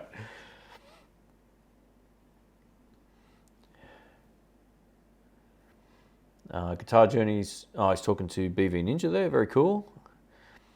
Alvin says, took a Linux class. Linux is really cool. Hey, Rick, Dr. Rick. Welcome, mate. We're testing out this live stream. I've got this switcher thing going here, man. Let me know what you think. So we can do this. We can switch cameras. I was just talking about you before, because ideally now, what I'm going to be able to do when you're over, we'll be able to set up the podcast, and I'll actually just be able to switch between different things that are happening all at once here. So that's my website over here, by the way. I can then do stuff like this, bring up the picture-in-picture. There's lots of other things I can do with it, but I haven't worked it out yet. But the goal is with this is to simplify the editing process and make the live streams more interesting. So yeah, I'm wrapped. So welcome, man. Might do a live stream with the doc coming up. Do you ever find computers cause interference with your pickups? Happens to me all the time. Yeah, everything causes interference. You know, like where I record in my main little room here, my old place was worse. My old place, I used to get buzz like nobody's business. Here, it's not as bad. So yeah, you'll find, like, I always record with a wireless pack. Sometimes if the wireless pack's on my left side, it interferes with the pickups as well. So yeah, everything everything can interfere with that. Absolutely. We've got Zen Master from France. Welcome. Philippe from Diogo, is it? Is that how you pronounce that? Welcome. We got El Rondo from Bavaria. Very cool. Welcome. I don't even know where that is. Should I know where that is? Is my geography that bad? I need to work out where that is. Oh, it's in Germany. Oh, I know this place. I never went there, but this was on my list of places to go. Have a look. I'm going to show you this one photo, and I bet you he knows exactly which one it is. There's this. Oh, how nice is this? Let's. Oh, wrong button. There we go. Look at that. Oh, this is a 4K image by the looks of it. Wow. It looks like. Oh, that's. Look at that. It's going to be pixelated to nobody's business because I'm uploading, but that looks beautiful, man. Germany's just, what a beautiful place. Guitar Journey says, I'm also a bit interested. Oh, my chat just moved. Hang on, let me just pop this out again. Hang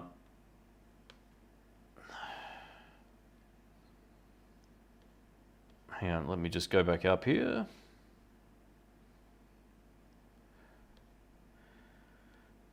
I'm also a bit interested in software in general. Wish I started programming sooner. Good stuff. If you can do that, you'll make a killing.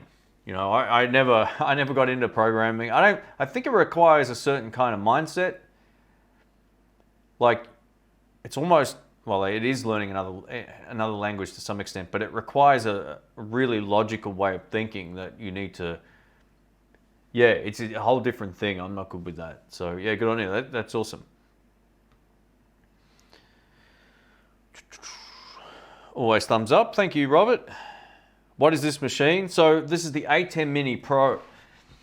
It arrived today, and it's going to make, hopefully, the live streams a bit more entertaining and fun, especially in the other room. Set up 3 cameras, show people parts on guitar, whatever, just mix things up. If we've got a guest over, multiple cameras, we can do some switching. If Rick was here, you know, and we had a meter between us or whatever it is, have a camera on him and switch it back and forth. We can do it live. Do it live! BB the Stalker mod. What are you talking about? It's good because it's sort of like, it's great having, like, different times of the day is different mods, right? Like Jamal's always the first one here, but it must be at a time of the day where it's not viable for him. So yeah, BV's always around when I go live in the evenings mostly, and also sometimes in the mornings too. So if you don't sleep, let me know.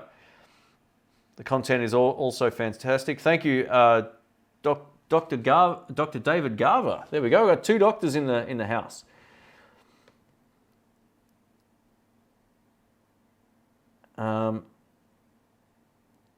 Shane, you keep drinking that V drink stuff almost every live hangout. I see you drinking one of those. Stop drinking that stuff. It ruins your teeth. Yeah, I know. It's the thing is, well, it's probably not that much better, but I don't drink sugar drinks at all. But yeah, I know it's not great, but I don't drink coffee either. So when I go live, one thing I don't like to look is tired. It's like, ugh. I know as soon as I start to fade, I cut it off because it just painful stuff. Do you prefer to use PC stuff of just an amp, pedals, and a guitar? I don't know. I'm not too sure what that means, Zen Master. Just ask it again, sorry.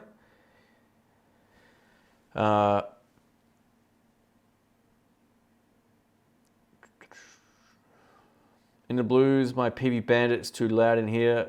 What's a good platform amp for home use? Oh, I mean, there's so many. One of the best small ones you can't buy new anymore is there's a Vox Pathfinder 15R. They're really good. I've been talking about those for years. I really want to buy one. I got a notification thing on eBay if one ever shows up because they're small and they're great. I tell you what, the little Joyo Jam Master thing I reviewed, a week ago, it's easily one of the best little amps I've played and owned. It's fantastic. So I had no expectations of it being any good. I was really underwhelmed by the last practice amp Joyo sent out. Even though it's free, I said, you know, it's not very good. This one is killer. It's like 130 Australian dollars, so you can work that out, 120 or 116 or something like that. It's inexpensive comparably to a lot of other products, and it sounds unreal. It really does. It sounds great. It's easy to use. You don't need a computer. I would say buy something small. Another really great one that I personally like is one from a company called Nux. It's just N-U-X, like Nux, but Nux. They make one called a BT Lite, and they've also just made a larger one, which I haven't tried. Those are not only battery powered, but you can also run them off a 9-volt power supply from a pedal, and they sound unbelievably great. So Nux BT Lite, if you look up my review on that, you'll be stunned at how great it sounds. It's really good.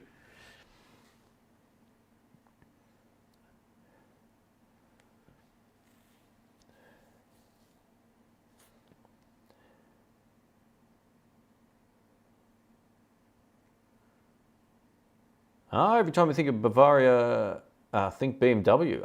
Okay, very cool, very cool. Rick Hill says, "G'day Shane, cheers from the Northeast Ohio in the US.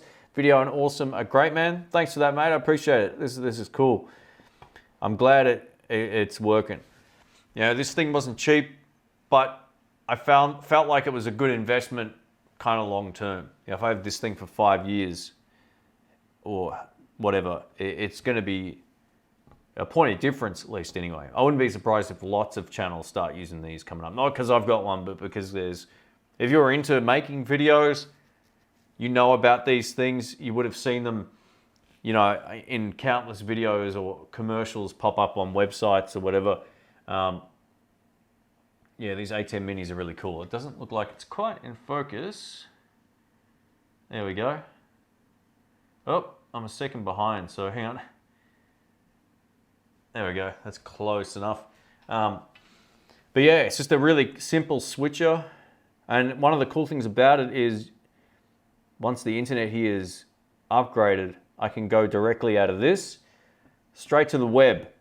No computer required. Hook everything up and then just basically have it in a way that this functions as everything you need to transmit data to the web without needing anything else. So it's just a really cool thing. You know, I had a trip booked in May, which is cancelled, to the US. I was going to do a lot of filming and lots of stuff over there. And part of that not going was why I ended up getting this, because I felt like it was something that I can use long term. But I'm thinking whenever that trip actually happens, this might make doing some of that a lot easier too. So we'll see how we go. Oh, there you go. Rick says we're in the Bavaria region for GitCon. Oh, there we go. So I'd heard of that, but we didn't get to that castle. That castle looked beautiful. I remember seeing it in photos before when we were looking up things to, you know, places to go and see. But that looks epic. Yeah. Well, there you go. Rick's got this great memory for places.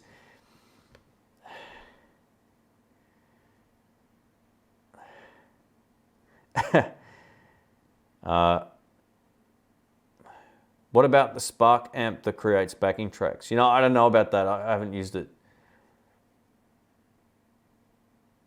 Jam Buddy is $159 from Artist. It's worth it, man. Like, Rick's here, so he had a chance to use one. He's seriously considering buying one. Like, there's the fact that sometimes Bluetooth stuff is good and sometimes it sucks. If the Bluetooth connectivity is required for functionality, full functionality, then it can be a downer if it doesn't work properly. But the great thing about this is all you use it for is for streaming music to the amp and then having it play back. So the audio you get out of it from the backing tracks is pristine, hi-fi, clean, and then you get your guitar tone on top of that. It's great. So yeah, I love it. I think it's really good.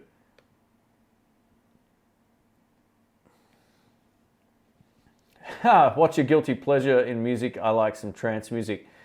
You know, I got lots of stuff.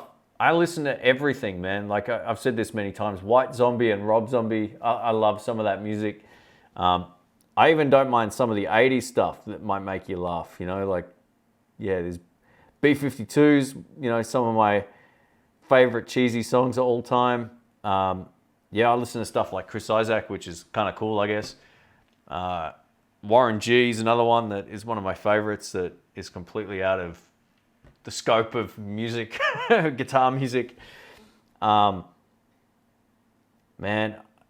you know, I love some of my favorite songs of all time are like pretty much most people's favorite songs of all time. I love Hold the Line from Toto. That's another one. I love James Brown. That's kind of cool too. But yeah, I listen to all kinds of stuff. Jamiroquai. I even love Fatboy Slim when that was out. Trying to think of that. I was trying to think of my playlist on Spotify. I just got so much stuff. There's just so much in there. Actually, I got it on my phone. I'll have a look here. Let me go to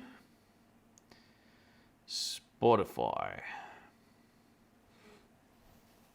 Let's have a look. I've got, all right. So one of my favorite bands is actually Fun Lovin' Criminals. I think they're fantastic.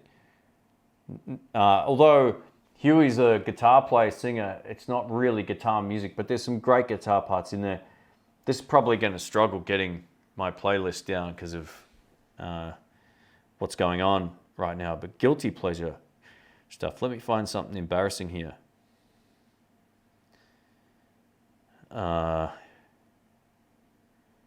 Man, it's hard to... Where's my library? I haven't used this on the phone for ages. Yeah, there's some country music on there too. But yeah, some of the crazy stuff would be White Zombie and Rob Zombie. They, you know, I don't mind some of that stuff. But yeah, that's obviously I'm having a bit of trouble with my internet while I stream here. ABBA is one of my guilty pleasures, but don't tell anybody. Rick likes ABBA. That's one of his favorite bands. No, I don't know about that, by the way, but that's not my story. You must really like that new Cerberus pedal. I found it at Guitar Center here in the States, and they're now selling them for $2.99. Wow. Jonesing to get one. They're really good.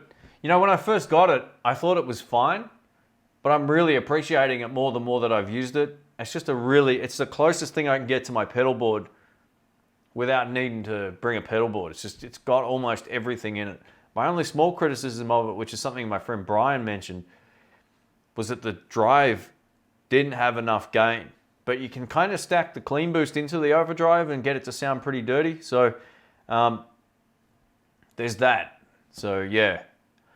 Overall though, I've really been enjoying using it for the videos here. It's like, it does everything well. It's got really nice delays. The reverbs are great. It's got chorus and vibratone settings and all that kind of thing as well.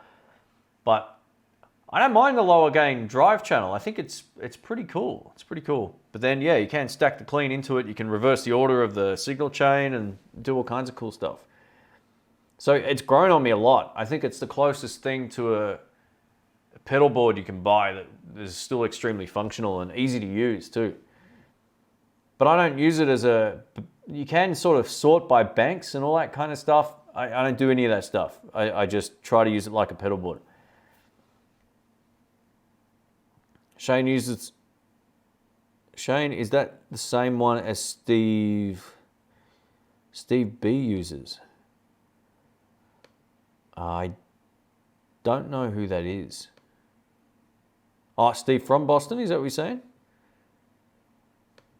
Is it the same what, sorry? Sorry, I'm not too sure what that means. Maybe I've lost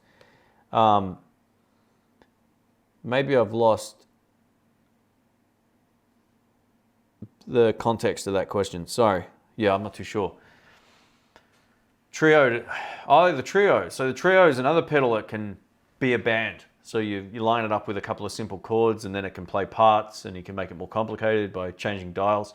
I actually tried one of those while I was in Sarasota a few years back, and it was cool, but I didn't have enough time to really practice with it at the shop to know if I loved it enough, and it was expensive, and I ended up just letting it go. I think trips to New Zealand are going to be the only international travel options for the next year for the Aussies. You could be right, man. Yeah, I have no like hesitations in holding off going anywhere until things are sorted out. It sucks because I paid for my trip. I still haven't gotten any money back from it. There's supposedly 45,000 refunds ahead of mine, but from what I understand, I'm not getting a refund. I'm getting like the only money I'm getting back, to my understanding, is my car rental, which is what it is. So anyway, I've let that go anyway. It just sucks because I invested a lot, not only into the trip, but it was like 2 months of planning that went into this trip. It was going to be epic. But yeah, anyway, all good.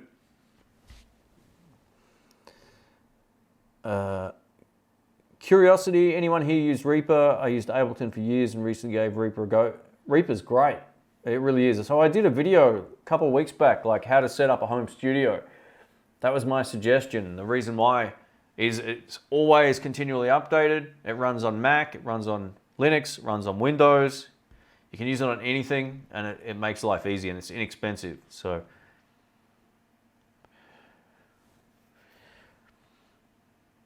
one of my favorite tracks of all time. Yeah, that's a really hard question to answer.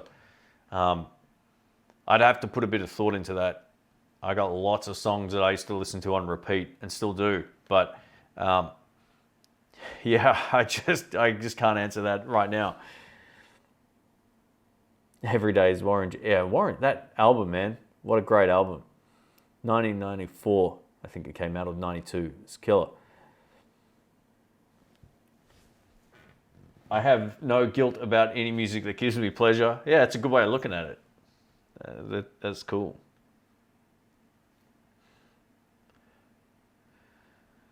What about Randy Rhoads? You know, I tried one of his Jackson Flying V's a while back. It was great. ABBA better than Nickelback. I think. Ah, okay. The switcher, is it the same one that Steve from Boston uses? I don't know if he's got one. You know, I keep missing his the last 3 or 4 live streams he's done.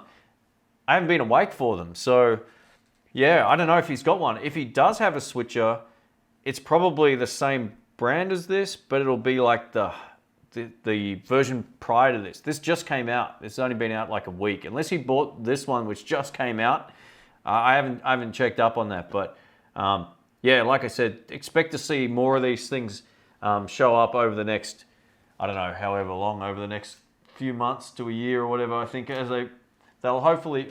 Sorry, I'm messing with my focus here.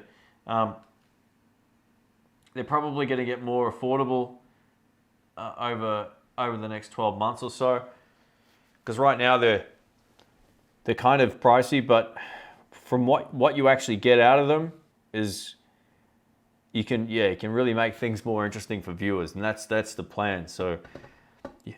And I think ideally, because I got a couple of YouTube channels, and I'm gonna start another one probably in the next 6 months. I'm planning that out right now.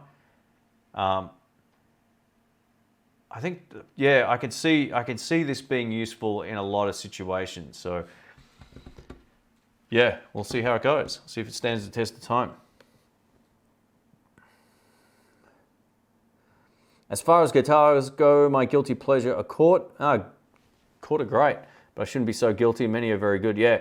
So one of Rick and I's friend, Brian, he's got a Chord that's kind of like a PRS SE style guitar. 2 of our other friends also own them. My friend, another mate of ours, who we both know, and also yeah. So there's 3 guys in my friend circle that all have Chord electric guitars, and they sound unreal.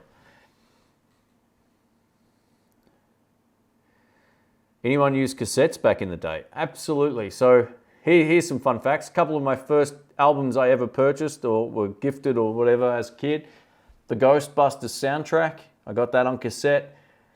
I got George Michael's Faith. I was way too young for that album, but I liked it. So I got that. Cloud 9 from George Harrison and Bad from Michael Jackson. They're the ones that I first had on cassette that I can recall. So yeah.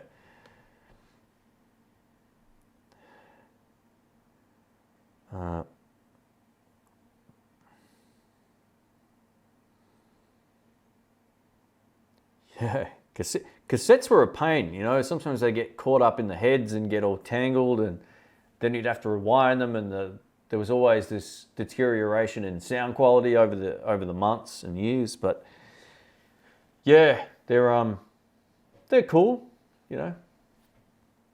I think I've still got the Ghostbusters one somewhere. I kept that. The rest of them, I don't know what happened to them.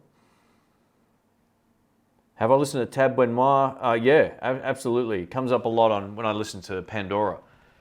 I don't have any of his albums, but I know of him. He's fantastic. Great vocalist and great guitarist. Yeah, I used to know how to play that, actually. Let's try and work it out on the fly.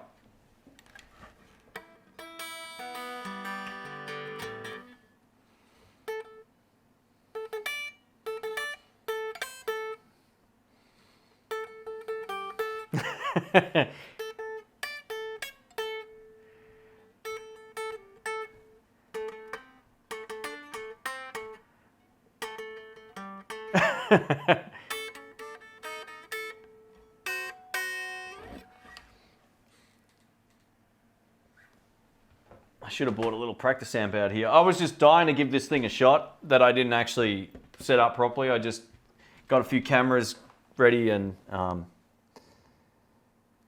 yeah, just thought I'd give it a quick go. But the cassettes we all knew back then, so we didn't miss the digital clarity that we didn't know was coming. Yeah, well, that's it, absolutely. So yeah, I was always slightly underwhelmed by vinyl back in the day. Everyone was like, oh, it sounds so good.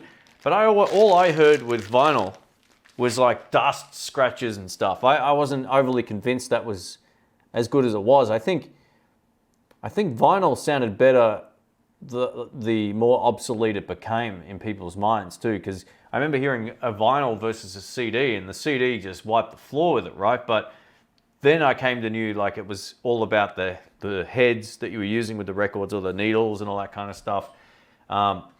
So you needed to keep the test relatively fair. But yeah, I don't know. I'm yet to hear a record sound infinitely better than a CD. And then there's the whole practicality thing too. Like, yeah, I'm just going to listen to some music, clunk. Yeah, I don't know. It was never, maybe I missed that whole thing, but I can appreciate, like, I love the artwork on the full-blown records, and they look cool, like they're cool, but the fact that you could, so fragile too, I don't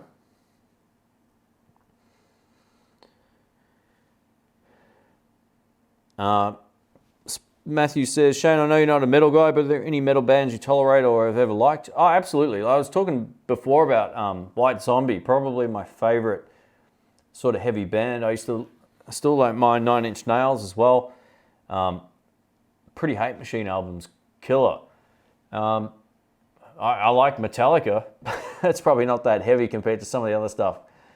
Man, I had so many sort of harder rock albums back in the day. They've all kind of escaped my brain. I ended up getting rid of a lot of music at one point in time. I stopped listening to it, and I just took it to one of those album recycle places and took whatever I could get from them all. But yeah, White Zombie, La Sexorcisto, still one of my favorite albums of all time. I can listen to that. That's one of the, you know, a lot of people say, oh, what are the perfect albums? You know, how there's always one dud. There's only a couple. La Sexorcisto, in my mind, that in that sort of genre. Red Hot Chili Peppers, Blood Sugar Sex Magic. Man, that album is still great today. Like, that was as good as it got, you know, in terms of just, you could put it on and play the whole thing and it was just fantastic. They're two that really stick out to me.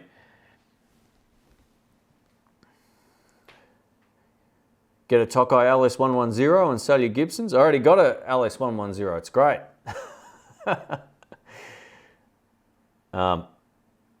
We had 8-track cartridges. Yeah, I never remember those. I know I've seen them in movies, but I've never seen an 8-track before in person. I learned more from YouTube in the last 10 years than I learned in the previous 30. I totally agree. Same here. I've learned more about cameras in the last 2 years because of YouTube and just being able to research stuff than I would have ever been able to just from magazines or word of mouth or going into shops or whatever. It's not even close. YouTube is the best for everything informational. It really is. There's nothing else like it. Have you been a fan of prog or Cheap Trick? Cheap Trick stuff I know a bit of, but prog I don't think so. No, I'm not even sure who that is.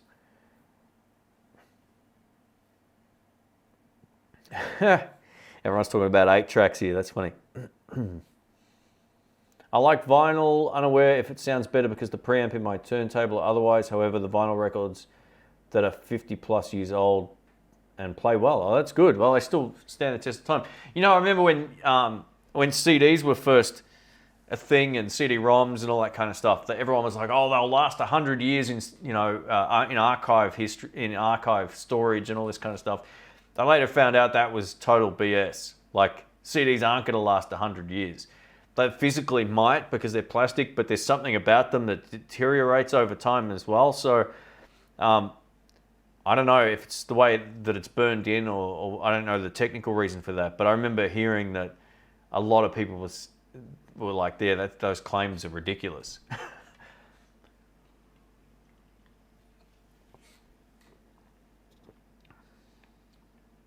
You know, one of my other favorite artists, we're talking about like, you know, things that are a bit different. Van Morrison, you know, like I love his stuff. Not all of it. Some of it's a bit too lounge jazzy for me, but he's got some albums that are just so good, like Too Long in Exile. And I love all the stuff he did with John Lee Hooker. But Too Long in Exile is fantastic. Live in San Francisco, it's a double album.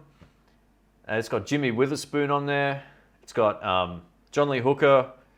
It's got lots of great musos. Candy Delph's playing sax. Man, that album's got gives you my voice. It gives you goosebumps. It's so good.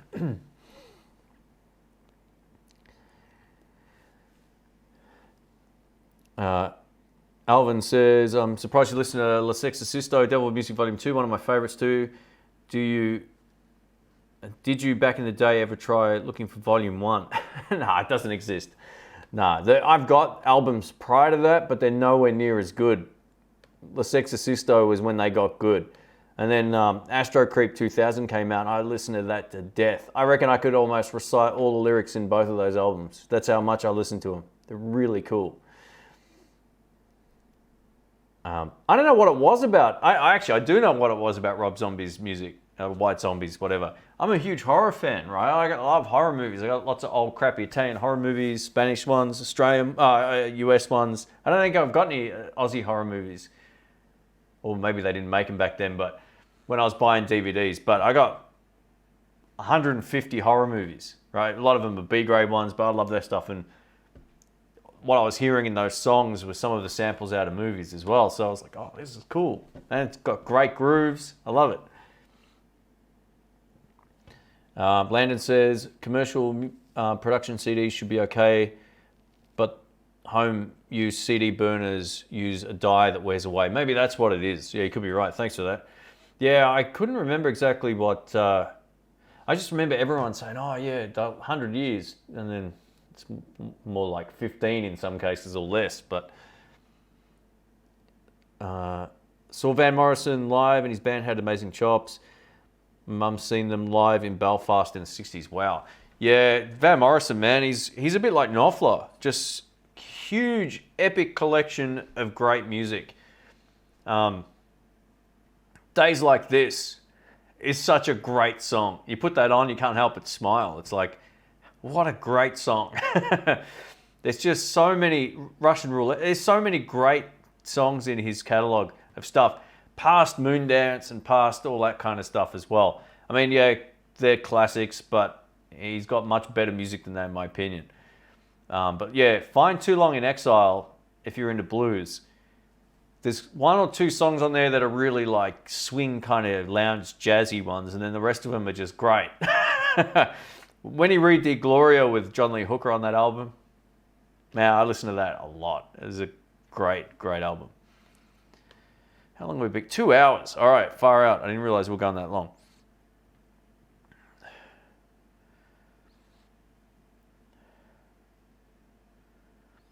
The Grateful Dead's not a band I've listened a lot to. That's from Petoskey Stoned. I love that. I got to find my Petoskey Stone for the next live stream. I'll dig it up after I moved. I'm not sure where I've put it, but I've still got it somewhere.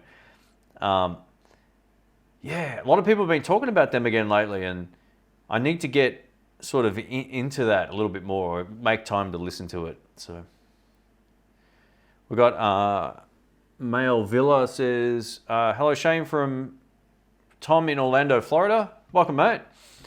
Have you ever heard of the British group The New Formula? They had a hit song in '68, My Baby's Coming Home. Well, that song name sounds familiar, but I'm not sure off the top of my head. If I've heard it or not. But that name does sound familiar. I'm really bad with song names. Sometimes I hear stuff and I know the words to it, but I'm like, that's what that's called, or that's who that's by. And I'm one of those kind of guys when it comes to song names.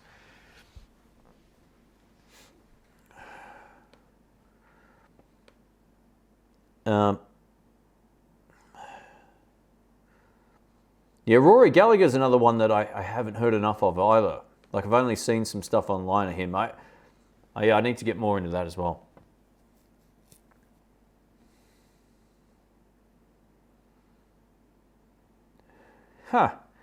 Tampa Bluesman says, when he was 16 or 17, he worked down the road from Johnny Cash's house at the market, rang up tons of artists passing through. Far out, that's cool. James Blunt. Yeah, most people who haven't heard the good Van Morrison stuff will say that. I would not rather listen to James Blunt. Do you have a favourite Marshall DSL speaker from Matthew Black? I do. Currently, the Texas Heater's been in there for close to a year, I guess now. I changed speakers twice in that amp. I went from the Celestion, what are they called? The Celestion, V-Type. The V-Type speaker. I went from that to the Eminence Tonka, which was too loud and too heavy and a bit too bright. Actually, it wasn't too bright. It just didn't have enough. It didn't have enough sort of thickness to the tone. So I went to the Texas Heat, and that's been in there since. I'd almost be inclined to try it with the Swamp Thing. I think that would be a good choice too. But the Texas Heat as a live tone has been fantastic. It took all the brittle sort of ear-piercing top end out, and then gave me more oomph. It was just a better live tone, in my opinion. So yeah, the Texas Heat. If you find the amp too bright, put a Texas Heat in there. If you like the top end, I'd be inclined to try a Swamp Thing. Just from what I know about speakers, that would be a great choice. Yeah, the Tonka I never stuck with. I've still got it in a box. I'm going to put that on eBay at some point. Petoskey, yes. Got to get ready for work. Catch you later, Tampa Bluesman. Thanks for hanging out, mate. I appreciate that. Oh, Guitar Journey. What are you doing, man? What are you... You're like the sponsor for the channel now. What's going on? Thank you. Have you ever been to a disappointed... Well, have I ever been disappointed with a concert, I think is what you're getting at. Yes.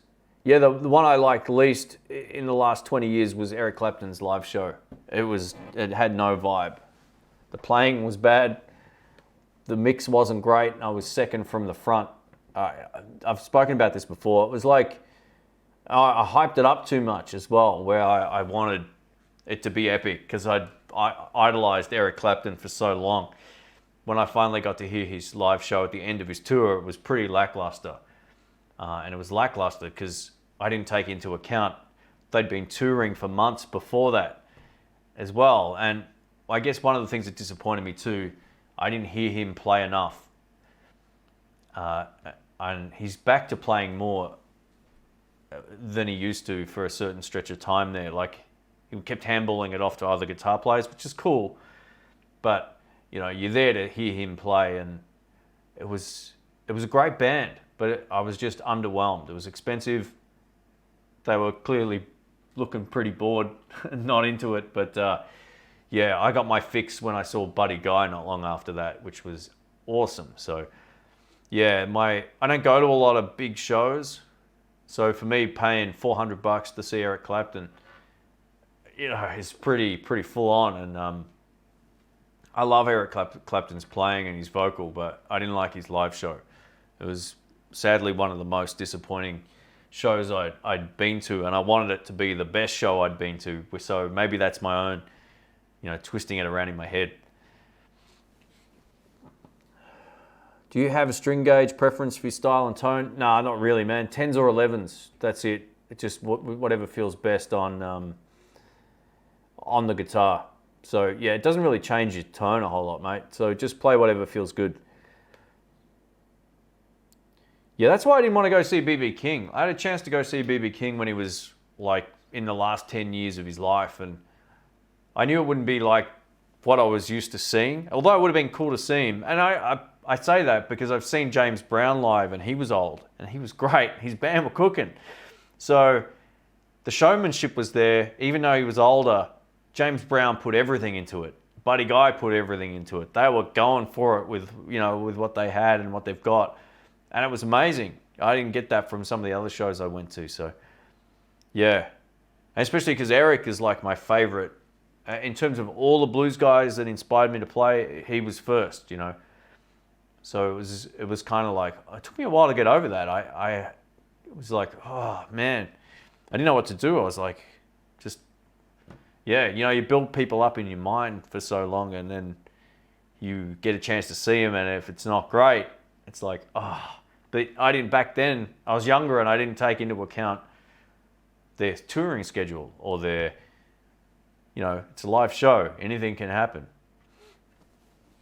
You know, there's guys that have been to other Clapton shows that are fantastic. You know, some of my favorite DVDs are his. I love. So, yeah, here we go. Dr. John at the Prince of Wales. Man, that's from Neil. Stop No Names here.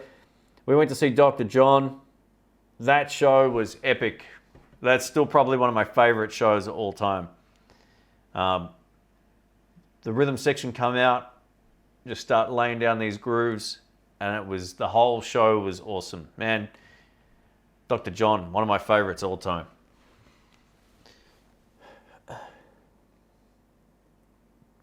U2 last November was the biggest disappointment. It was like being at a political rally. Oh yeah, that's how they were in the 80s. I hear a lot about that. Thank God Noel Gallagher opened for the... Oh, wow, okay, wow. Yeah, I sort of... how's Bono's vocal these days? You know, back in the 80s, he was a monster. Yeah, Rattle and Hum is one of my favorite albums of all time. Vocally, he's killing it. But yeah, I don't know what he's like these days. I sort of... After about 1999 or 2000, I didn't really listen to a lot of U2. I had the Pop album, which I actually really liked. A lot of people didn't seem to like that, but I liked the fact it was different. And there's still all guitars and stuff going on too. But yeah. Hi Shane, just started following your channel as a fellow lefty. What would you recommend as my first electric? Thinking of getting a classic vibe Tele or play a Strat, although the latter is at top of my budget. Excuse me, that's from Richard Thomas. I think a Squire Classic Vibe Tele or a 60s Strat would be the way I would go with that. If you're going to buy a Classic Vibe, I like the 60s one better than the 50s one for a number of reasons, but mostly that just the way it feels, and the 60s Strat is really good. If you can get a Player Series guitar, do it, because everybody who's started playing guitar has done this. They've bought something. I did it as well. I bought a Squier. Eventually, I bought a Fender. So if you start with a guitar like one of those made in Mexico Player Series guitars, Strat or Tele, it doesn't matter, just depending on what flavor of tone you like. It's as good as you can get, basically, right? So you can gig with that, and that can be your main guitar. Jimmy Vaughn, a blues guy from Austin, Texas, he plays made in Mexico Strats, and they sound great. I played with them here in Australia, played with them overseas. They're really, really good. So there's nothing to stop you from doing a gig with a Player Series 1 or any of those type of guitars. The classic vibes are as good as you're going to get without buying a Fender.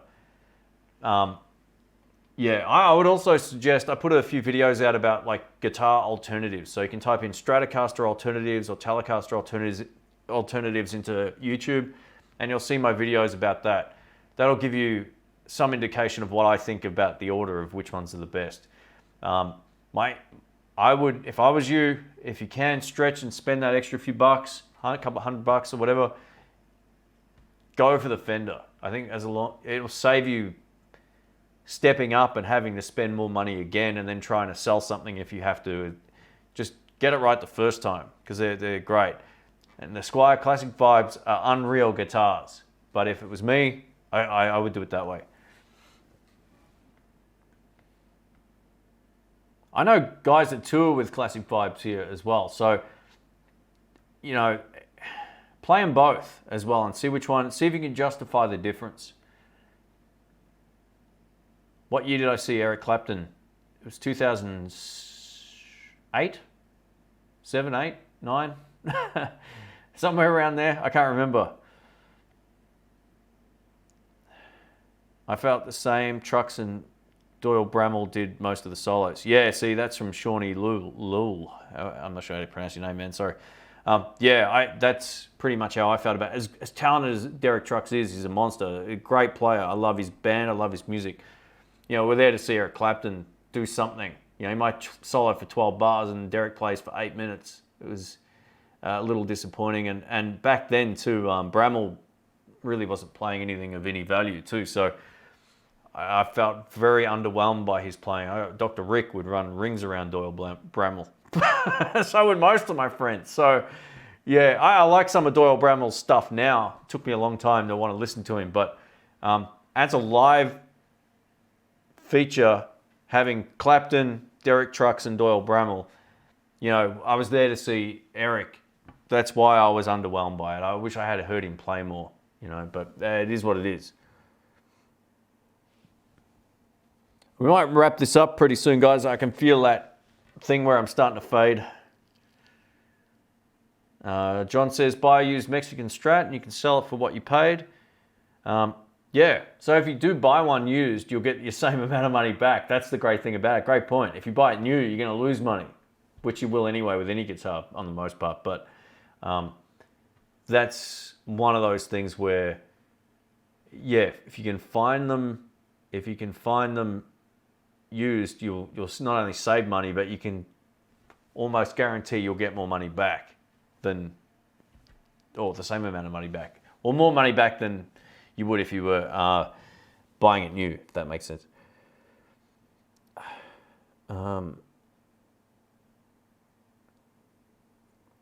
Eric soloing in One More Car, One More Rider is just incredible. I wish I had seen that show at that time. I agree. I love that. I love One More Car, One More Rider. What an epic show. Totally agree.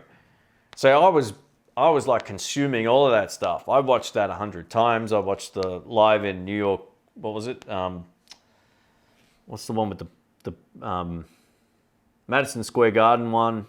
I've got the Hyde Park one, all that. And yeah, so it was just a different thing when you see it in person. Shane, this is from Mail Villa, says, Shane, as always, love watching your live talk shows and your equipment demo shows. I have to go now. Take care. Stay healthy. Tom in Orlando. Thank you, Tom. Appreciate that, mate. You too. All the best. And yeah, it'd be getting pretty warm over there right about now. I'm tipping too.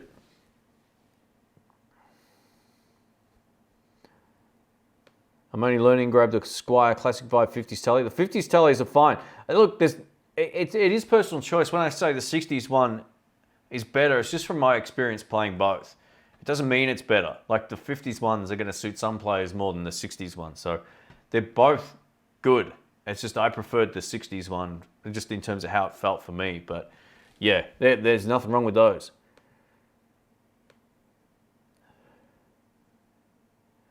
B-stock Fenders at Keyboard Corner. Yeah, I saw those. I checked them out a while back.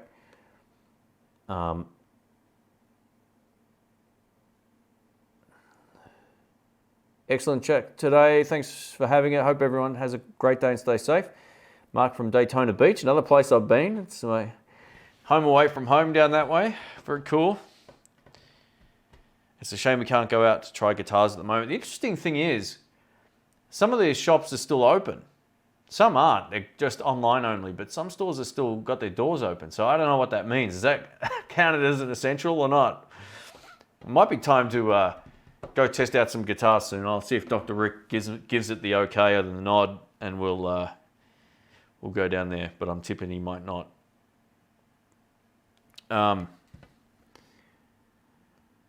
Bloody good chat today. Thank you.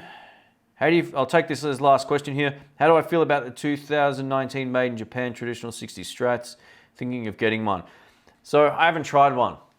That's the short answer.